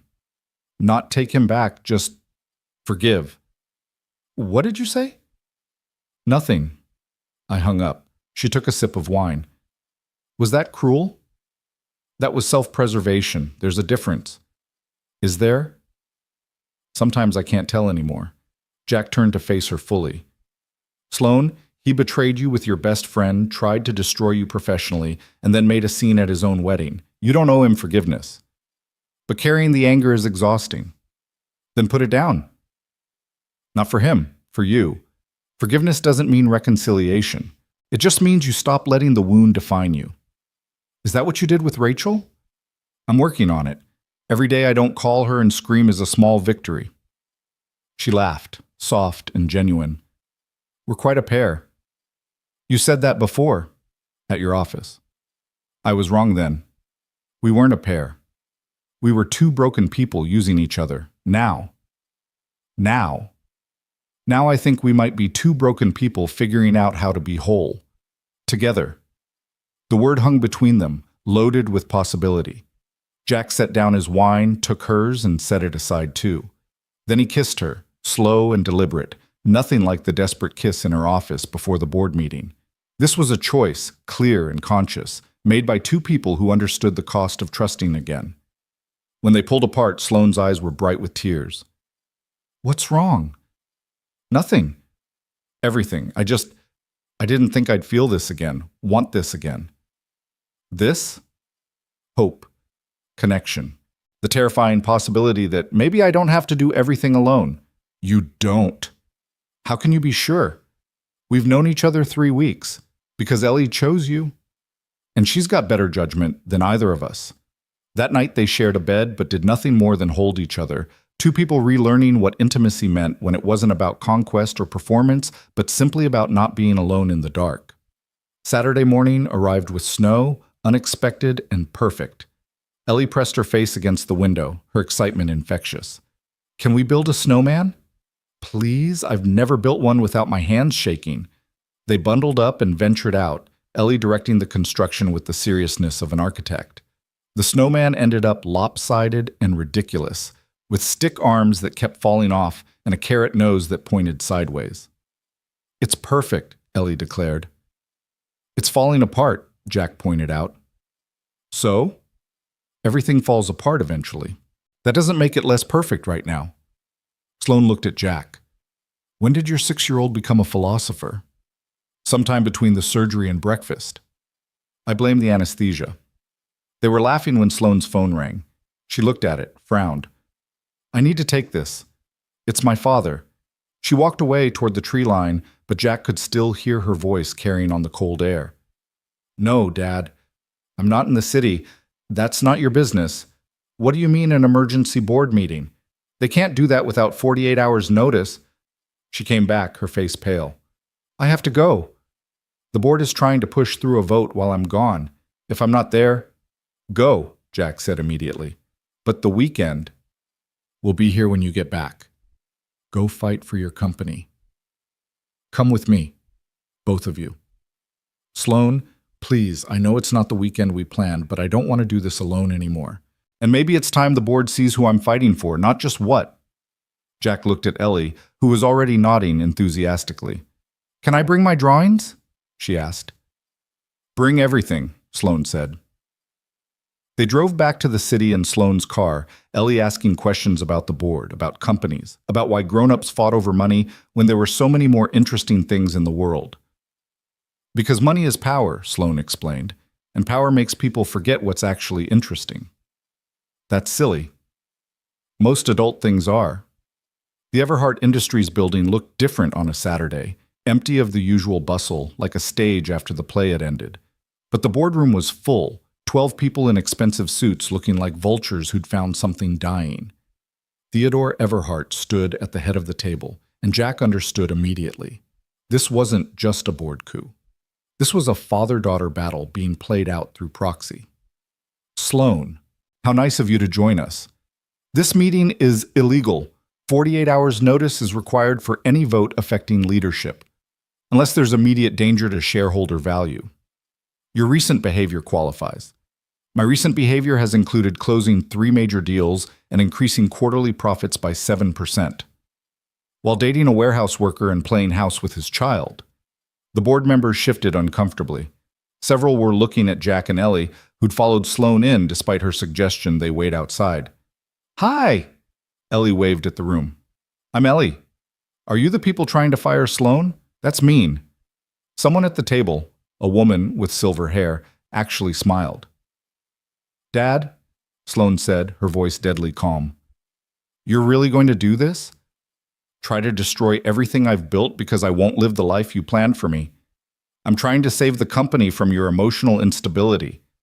My emotional instability? I'm not the one who crushed dozens of small companies to build this empire. I'm not the one who taught his daughter that love was weakness and trust was stupidity. I taught you to be strong. You taught me to be like you. Cold, calculating, alone. And I was, for years. Look where it got me. It got you to the top.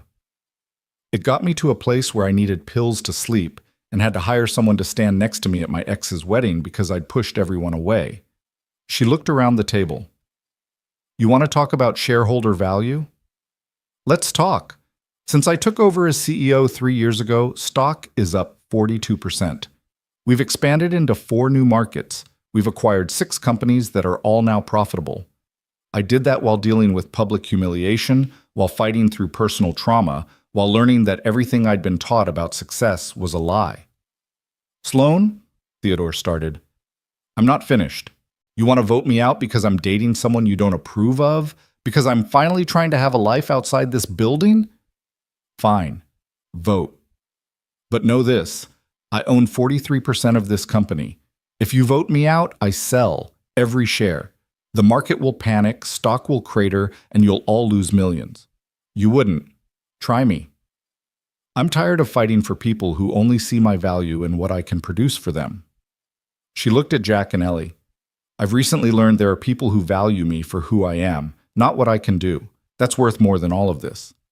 The silver-haired woman spoke up. Perhaps we should discuss this more carefully. Sloane has been an exemplary CEO despite personal challenges. Because of them, another board member added, she's shown resilience that's reflected in the company's performance. Theodore's carefully orchestrated coup was falling apart. Jack could see it in his face, the recognition that he'd overplayed his hand. "I call for a vote of confidence in Sloane Everhart as CEO," the silver-haired woman said. "Seconded," said three voices simultaneously. The vote was 9-3 in Sloane's favor. Theodore looked like he'd swallowed glass. "This isn't over," he told Sloane. "Yes, it is. You're fired, Dad." The room went silent. "You can't fire me. I founded this company. And you gave me the power to run it. That includes hiring and firing board members. You're out, effective immediately. You'll regret this. The only thing I regret is taking this long to do it." Theodore left, his dignity in tatters, his empire now fully in the hands of the daughter he'd tried to control. The remaining board members quickly agreed to table any further discussion until Monday, fleeing the awkwardness like it was contagious. When they were alone in the boardroom, Sloane collapsed into a chair. "Did you just fire your father?" Jack asked. "I did." "How do you feel?" "Free, terrified, guilty, proud. Is it possible to feel all of that at once?" "Daddy says feelings are like colors," Ellie offered. "Sometimes they mix and make new feelings nobody has names for." "Your daddy sounds smart." "He is. That's why we keep him." Sloane laughed, pulling Ellie into a hug. "Want to see something cool?" She led them to the elevator, using a key card to access the roof. The city spread out below them, glittering in the afternoon sun. Ellie gasped, running to the railing, safely enclosed in glass, trying to see everything at once. "This is all yours?" Jack asked. "The building, the company, the responsibility." She looked at him. "It used to feel like power. Now it just feels like weight. So put it down." "I can't. Too many people depend on it." "Then share it. You don't have to carry everything alone." She leaned against him, watching Ellie point at buildings and clouds with equal excitement. "Is this crazy? Us? We barely know each other. We know the important things. Which are, you fight for what matters. You show up even when it's hard. You gave my daughter wings in her drawings before you gave her hope in real life. That's enough to start with. And you? What do I know about you? That I'm broken but trying. That I choose my daughter over my pride every time. That I see you, not your money or your power or your pain. Just you." "That might be enough," she said softly. Marcus appeared on the roof, looking apologetic. "Ms. Everhart, the press has gotten wind of the board meeting. They're gathering outside." "Of course they are," she sighed. "What's the angle?" "Your father is telling everyone you're having a breakdown, that you fired him in a fit of instability. And our response? Whatever you want it to be." She thought for a moment, then smiled. "No response." "Let him rage. The numbers speak for themselves. The board members who supported you are willing to speak to the press. Tell them thank you, but no. This isn't about press. It's about doing the job." She looked at Jack and Ellie. "Though we should probably leave through the parking garage. No need to subject Ellie to the vultures. They made their escape like conspirators, Ellie thrilled by the adventure of sneaking past photographers. Back at Jack's apartment, the adrenaline crash hit all of them at once. "Pizza?" Jack suggested. "Pizza," Ellie agreed. They ate cheap pizza on paper plates, sitting on the floor because the table was covered in Ellie's art supplies. It should have felt like a come-down after the drama of the boardroom, but instead it felt like coming home. "I have something to tell you both," Sloane said, wiping grease from her fingers. "I'm thinking about stepping back from the CEO position." Jack's surprise must have shown because she quickly continued, "Not because of the board or my father. Because I've been doing this for 3 years, and I've proven everything I needed to prove. The company is stable, profitable, growing. I could keep doing it forever, but I woke up at the cabin this morning and realized it was the first time in 3 years I hadn't immediately thought about work. I thought about snow and breakfast and whether Ellie would want hot chocolate. That felt more important than any deal I've ever closed. So what would you do?" "I don't know, travel, paint. I used to paint.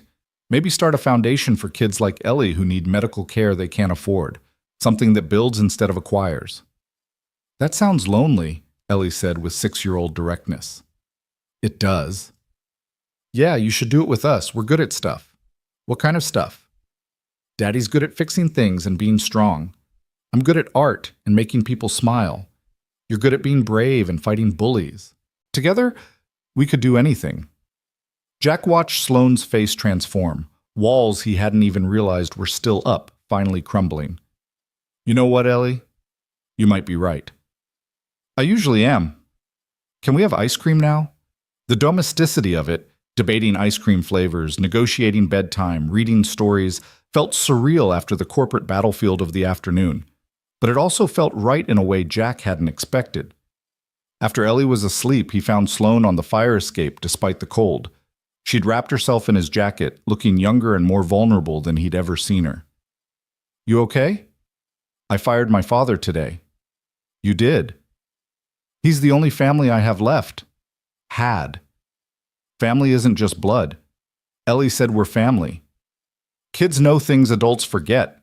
She turned to him. I'm going to mess this up. I don't know how to be normal, how to be in a relationship that isn't about power or transaction. I only know how to buy things, not build them. So learn. We'll teach you. What if I can't?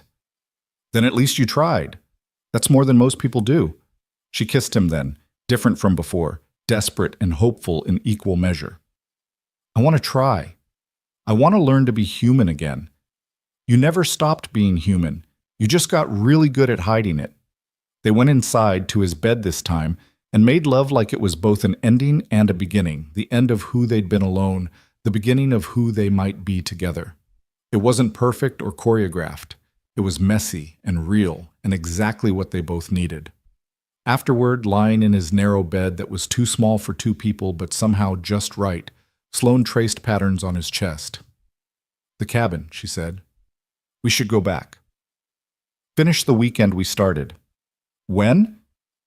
Every weekend, or whenever Ellie wants to build snowmen, or when the city gets too heavy to carry. That's a lot of weekends. I have a lot of time now that I'm not fighting my father for control. What about the company? I'll find someone who wants it more than I do, someone who still believes in empires instead of families. And then we figure out what comes next. Together.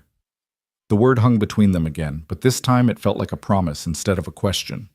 Sunday morning brought chaos in the form of Rachel's lawyers. The custody papers were delivered with the breakfast Jack had been making, turning pancakes into panic. She's really doing this, he said, reading through the filing. Sloane took the papers, scanning them with practiced efficiency. She's claiming financial inability to provide before, but changed circumstances now. She's also suggesting that your relationship with me constitutes an unstable environment for Ellie. Can she win? Not if I have anything to say about it. She pulled out her phone. Margaret? I need you and the team at Jack Whitmore's apartment. Yes, now. Yes, Sunday. Triple overtime. I don't care. Within an hour, Jack's small apartment was transformed into a legal war room. 3 lawyers in casual Sunday clothes sat around his kitchen table, laptops open, documents spreading across every available surface. Ellie watched from the doorway, clutching her favorite stuffed dragon, understanding that something serious was happening even if she didn't grasp the details. Margaret Liu, Sloane's lead attorney, was a force of nature wrapped in a Stanford sweatshirt. She read through Rachel's filing with the kind of focus that made Jack understand why Sloane paid her more than most people made in a lifetime. She's making 3 arguments, Margaret said, adjusting her glasses. 1, that she's now financially stable enough to provide for Ellie. 2, that your relationship with Miss Everhart exposes Ellie to an unstable environment due to the recent press coverage and corporate drama. And 3, this is the interesting one, that you deliberately kept her away from Ellie during the medical crisis. That's insane, Jack said. She left. She walked away when things got hard. Do you have proof? Texts, emails, anything that shows she abandoned Ellie? I have the divorce papers. She didn't even ask for custody then. Good. What else? Sloane pulled out her phone. I have the wire transfer record showing she took $30,000 from Maxwell Sterling to provide information about Jack, including Ellie's medical records. Margaret's eyes lit up. She sold her daughter's medical information? To hurt me, Sloane confirmed. Maxwell wanted dirt on whoever I brought to his wedding. That's beautiful, legally speaking.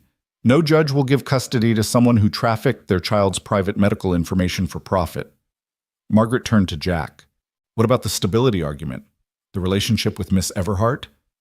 We've been together less than a month, Jack said. But I've been financially supporting Ellie's medical care, Sloane added, paid for the surgery that saved her from permanent disability.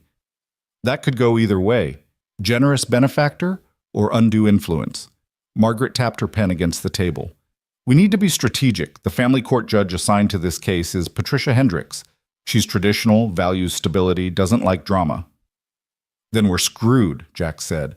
Our entire relationship has been drama. No, Margaret corrected. Your relationship has been two adults navigating complex circumstances while prioritizing a child's welfare. That's the narrative we present. Ellie approached the table slowly. Are you trying to keep Mommy away? Everyone froze. Jack knelt beside his daughter. Baby, Mommy wants you to live with her. But I live here. I know, and I want you to stay here. These people are helping make sure that happens. Oh, Ellie considered this. Can I help? How would you help, sweetheart? Sloane asked gently. I could tell the judge I want to stay with Daddy. And you? Is that allowed? Margaret leaned forward. Actually, yes. At 6, Ellie's preference would be considered, though not determinative. But Ellie, you'd have to talk to a stranger about your feelings. That might be scary. Scarier than surgery? Different scary. Ellie straightened her shoulders. I'm brave. Daddy taught me that being brave doesn't mean not being scared. It means doing what's right even when you're scared. Jack's throat tightened. His 6-year-old daughter had more courage than most adults he knew. There's something else, Margaret said, pulling up something on her laptop. Rachel's lawyer is Richard Henley. He's good, but he's also Maxwell Sterling's personal attorney. Maxwell is funding this? Sloane's voice was ice. It appears so, which means this isn't really about custody. It's about hurting you through Jack and Ellie. The temperature in the room seemed to drop. Jack watched Sloane's transformation. The vulnerable woman who'd shared his bed last night disappeared, replaced by the CEO who'd built an empire. Then we destroy him, she said simply. Legally, financially, publicly. I'm done playing defense. Sloane, Jack warned. This is about Ellie, not revenge. It's about both. Maxwell is using your daughter as a weapon against me.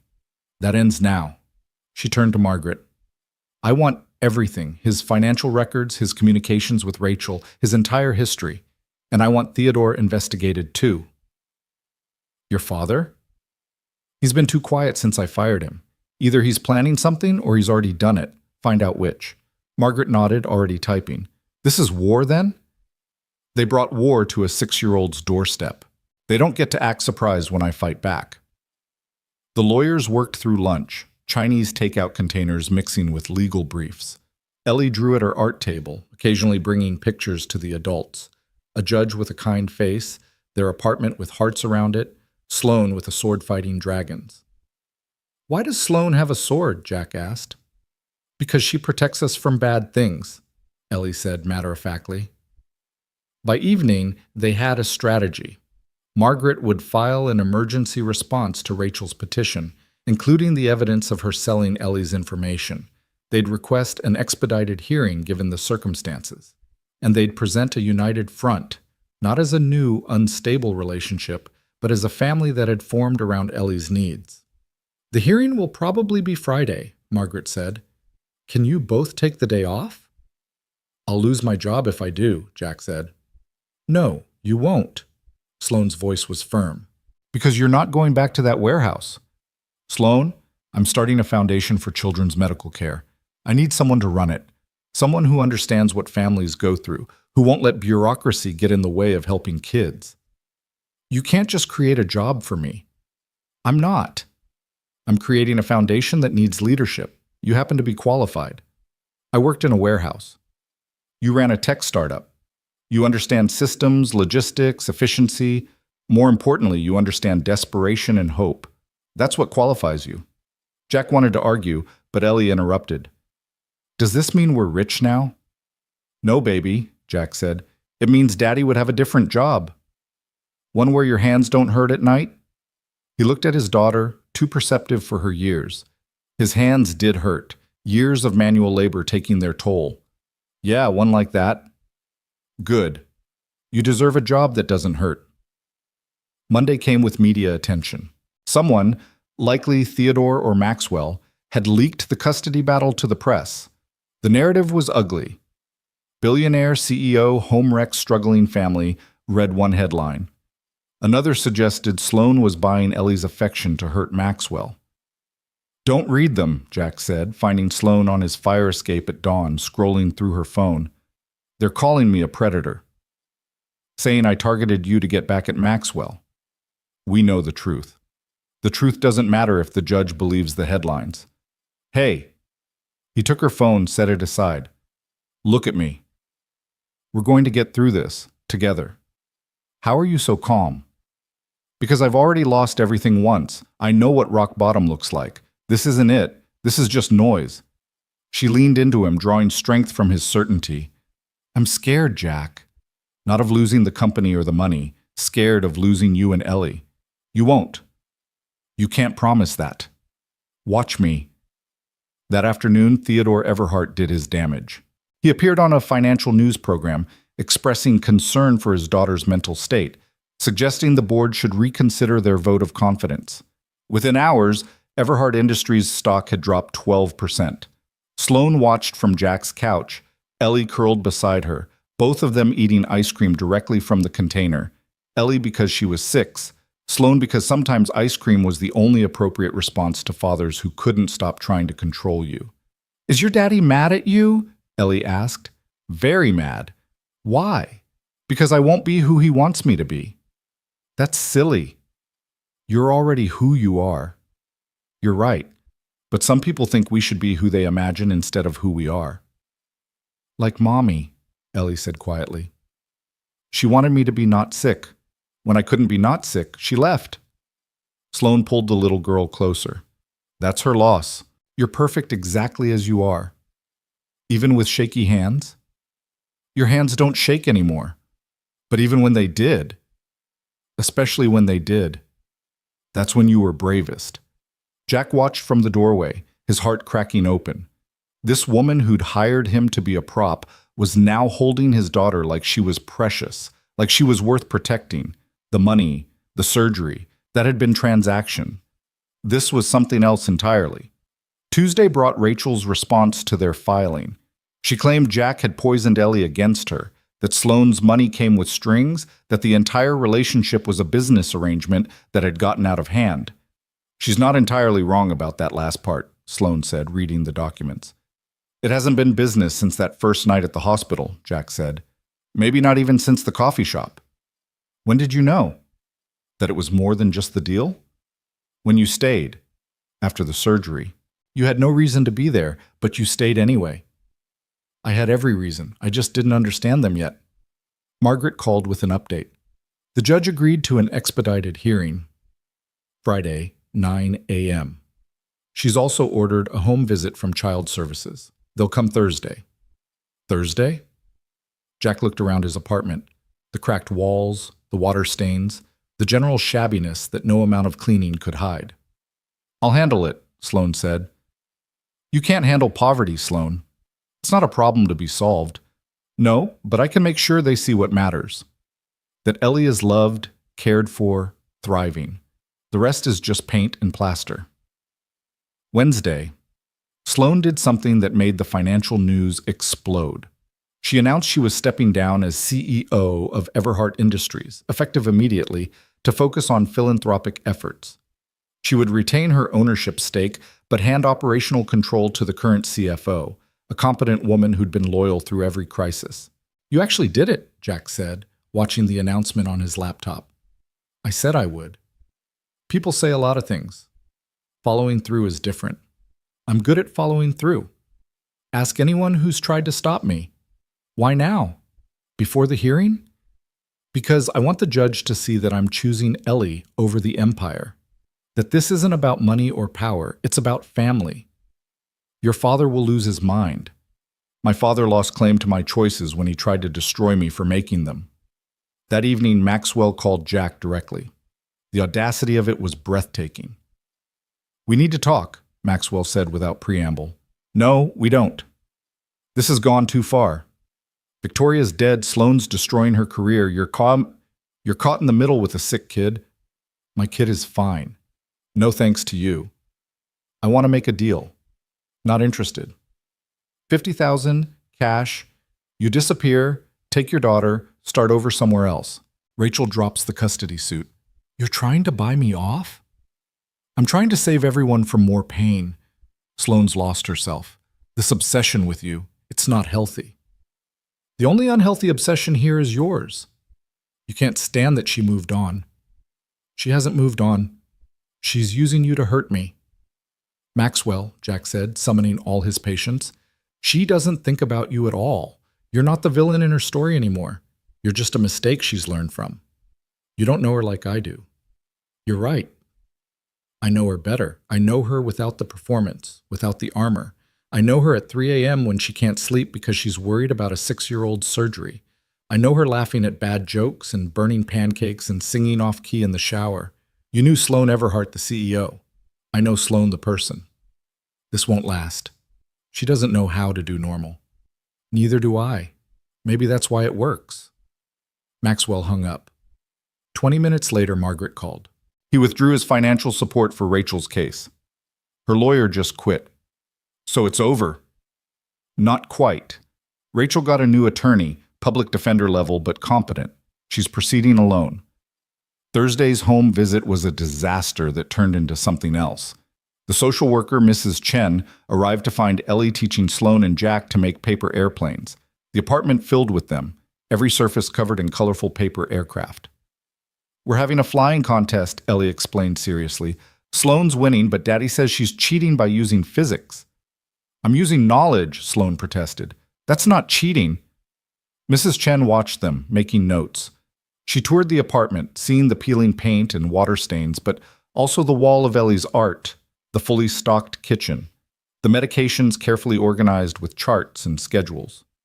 Tell me about your relationship, she said to Jack and Sloane. They looked at each other, the entire strange story between them. It's new, Jack said finally, but real. How did you meet? Coffee shop, Sloane said. Ellie introduced us, actually. She has a talent for seeing what adults miss. And you're financially supporting them? I paid for Ellie's surgery, yes, but that was separate from my relationship with Jack. Separate how?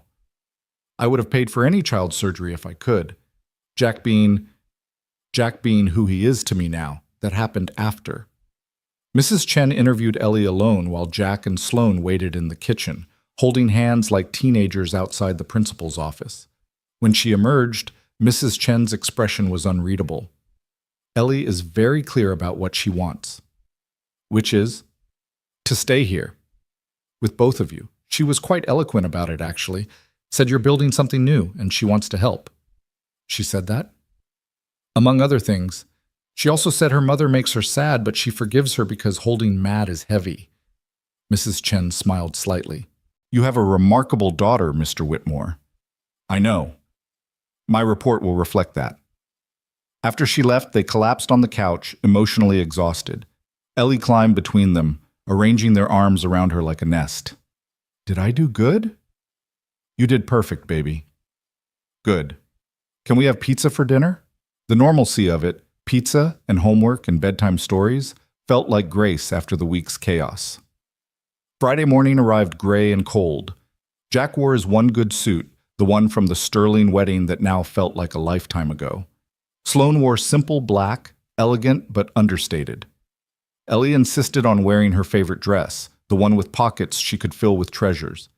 The courthouse was a monument to bureaucracy, all long hallways and fluorescent lights.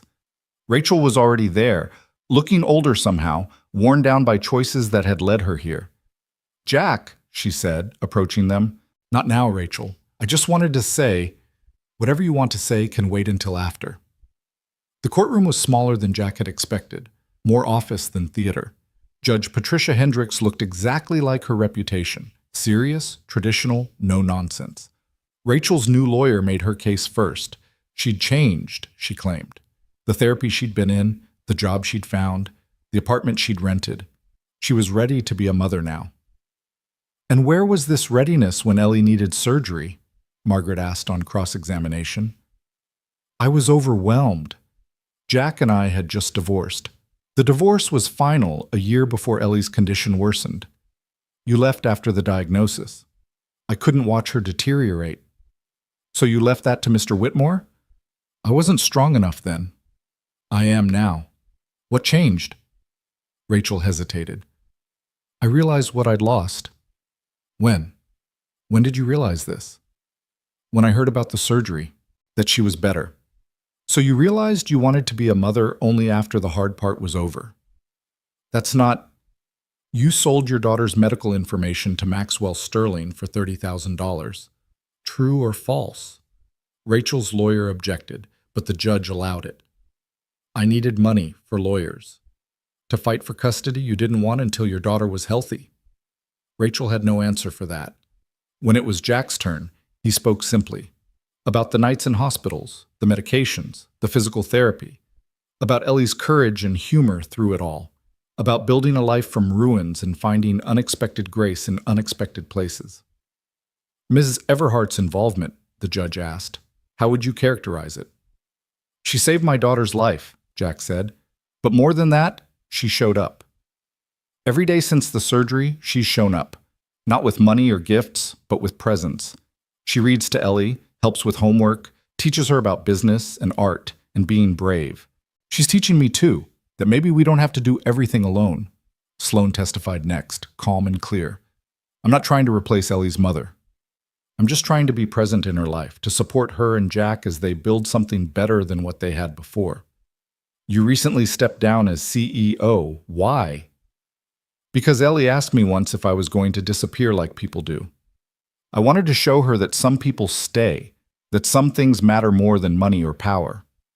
And Mr. Whitmore? Sloan looked at Jack. He reminded me how to be human. That's worth more than any empire. The judge called Ellie last, speaking to her gently in chambers with only the court reporter present. She was gone 20 minutes that felt like hours. When Judge Hendricks returned, her expression gave nothing away. Custody battles are always difficult, she began. They require the court to make decisions that will shape a child's entire future based on incomplete information about complex human relationships. Jack's heart hammered against his ribs.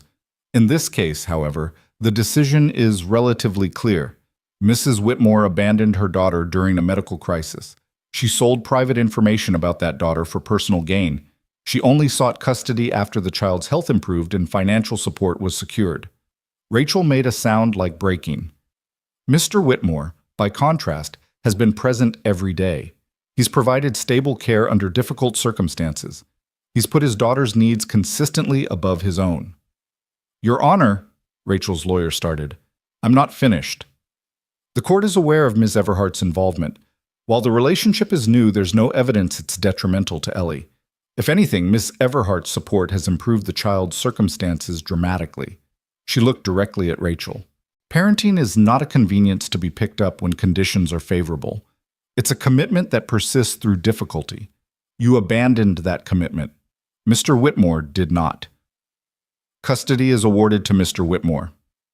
Mrs. Whitmore will have supervised visitation one Saturday per month if she chooses to exercise it. Rachel left immediately, not looking back. Jack felt no victory, only relief. Outside the courthouse, Ellie danced on the steps despite the cold. We won! We're still a family. We were always a family, baby. But now it's official. Can we celebrate? Ice cream for breakfast? It's 10 a.m. Ice cream for brunch, then? Sloan laughed, catching Ellie mid-spin. Ice cream for brunch sounds perfect. They found a diner that served ice cream with waffles, an abomination that delighted Ellie and horrified the waiter. As they ate, Jack's phone buzzed with texts from Margaret. Theodore is backing down. The stock recovered. The board is standing by my resignation. It's over. All of it? All the fighting, anyway. Now comes the harder part, which is learning how to be normal, happy, present. Together, Ellie said firmly, getting ice cream on her nose. We learn together. 2 months later, they were back at the cabin. Spring had transformed the woods into something magical, all green and gold and possibility. Ellie ran through the trees, her movements sure and steady, no trace of the tremors that had defined her for so long. She's different, Sloane observed, watching from the porch. Healthy does that. Not just healthy. Happy, settled. She knows she's safe now. We all do. The foundation was up and running, already helping 12 families with medical expenses. Jack ran it with the same intensity he'd once brought to his startup, but now with purpose beyond profit. Sloane consulted, invested, built partnerships, using her connections for something that mattered. They'd kept Jack's apartment, but spent most weekends at the cabin. It had become their place, where they could be themselves without performance or pretense.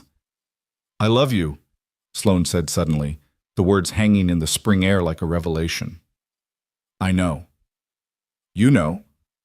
You stepped down from a billion-dollar company to have ice cream for brunch with a 6-year-old. That's love. When did you know you loved me? The hospital. When you held my hand while Ellie was in surgery. You didn't have to stay, but you did. That's when I knew. That was months ago. Love doesn't follow schedules. Ellie ran up, breathless and bright. There's a bird nest with babies. Can we keep them? They have their own family, baby. But we could be their second family, like how Sloane is our second family. I thought I was your first family now, Sloane said. You're not first or second. You're just ours.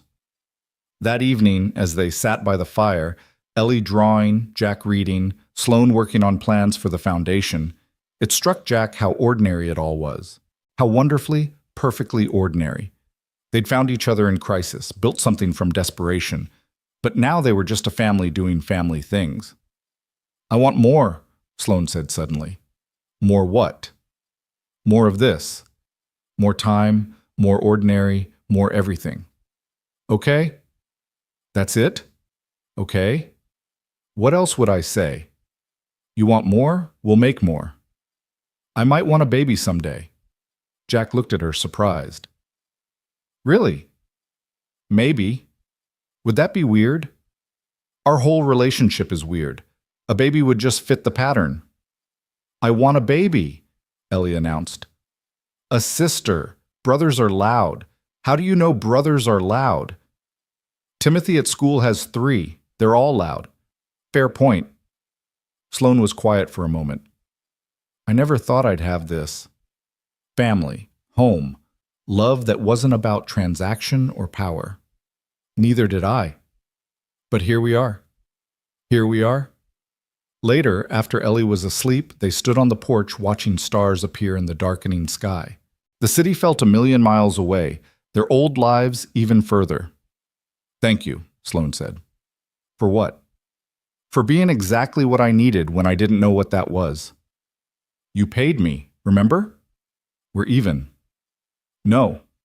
The money was for the wedding. Everything after, that was choice. Best choice I ever made. Even with all the drama, the custody battle, the media, my father, especially with all that, it showed me who you really are when everything's falling apart. Who am I? Someone who stays. She kissed him then, soft and certain, a promise without words. Inside, Ellie coughed in her sleep, and they both froze, listening, still trained to fear every sound. But it was just a cough, normal and harmless, and they relaxed into each other again. We should go in, Sloane said. We should. They didn't move. Jack? Yeah? I'm happy. Really, actually happy. I didn't think I'd ever be that again. Good. That's it? Good? What else is there? You're happy. Ellie's healthy. We're together. That's everything. And it was. Not perfect, not without challenges, but everything that mattered. They'd built something from the ruins of their separate disasters, something stronger than what had broken before. Inside, warm and safe, their daughter dreamed of birds and nests. and families that chose each other. Outside, the world continued its relentless spin, full of corporate battles and custody fights and people who confused money with meaning. But here, in this cabin built by a grandfather who understood the difference between success and happiness, they'd found something better than either of them had thought possible. They'd found home. Not in a place, but in each other, in the choice to stay when staying was hard, to love when love was risky, to build when it would have been easier to remain in ruins. The stars wheeled overhead, indifferent and eternal, while below, two broken people held each other and discovered they weren't broken at all, just bent into shapes that fit together perfectly, scars aligning like a map to somewhere better than where they'd been.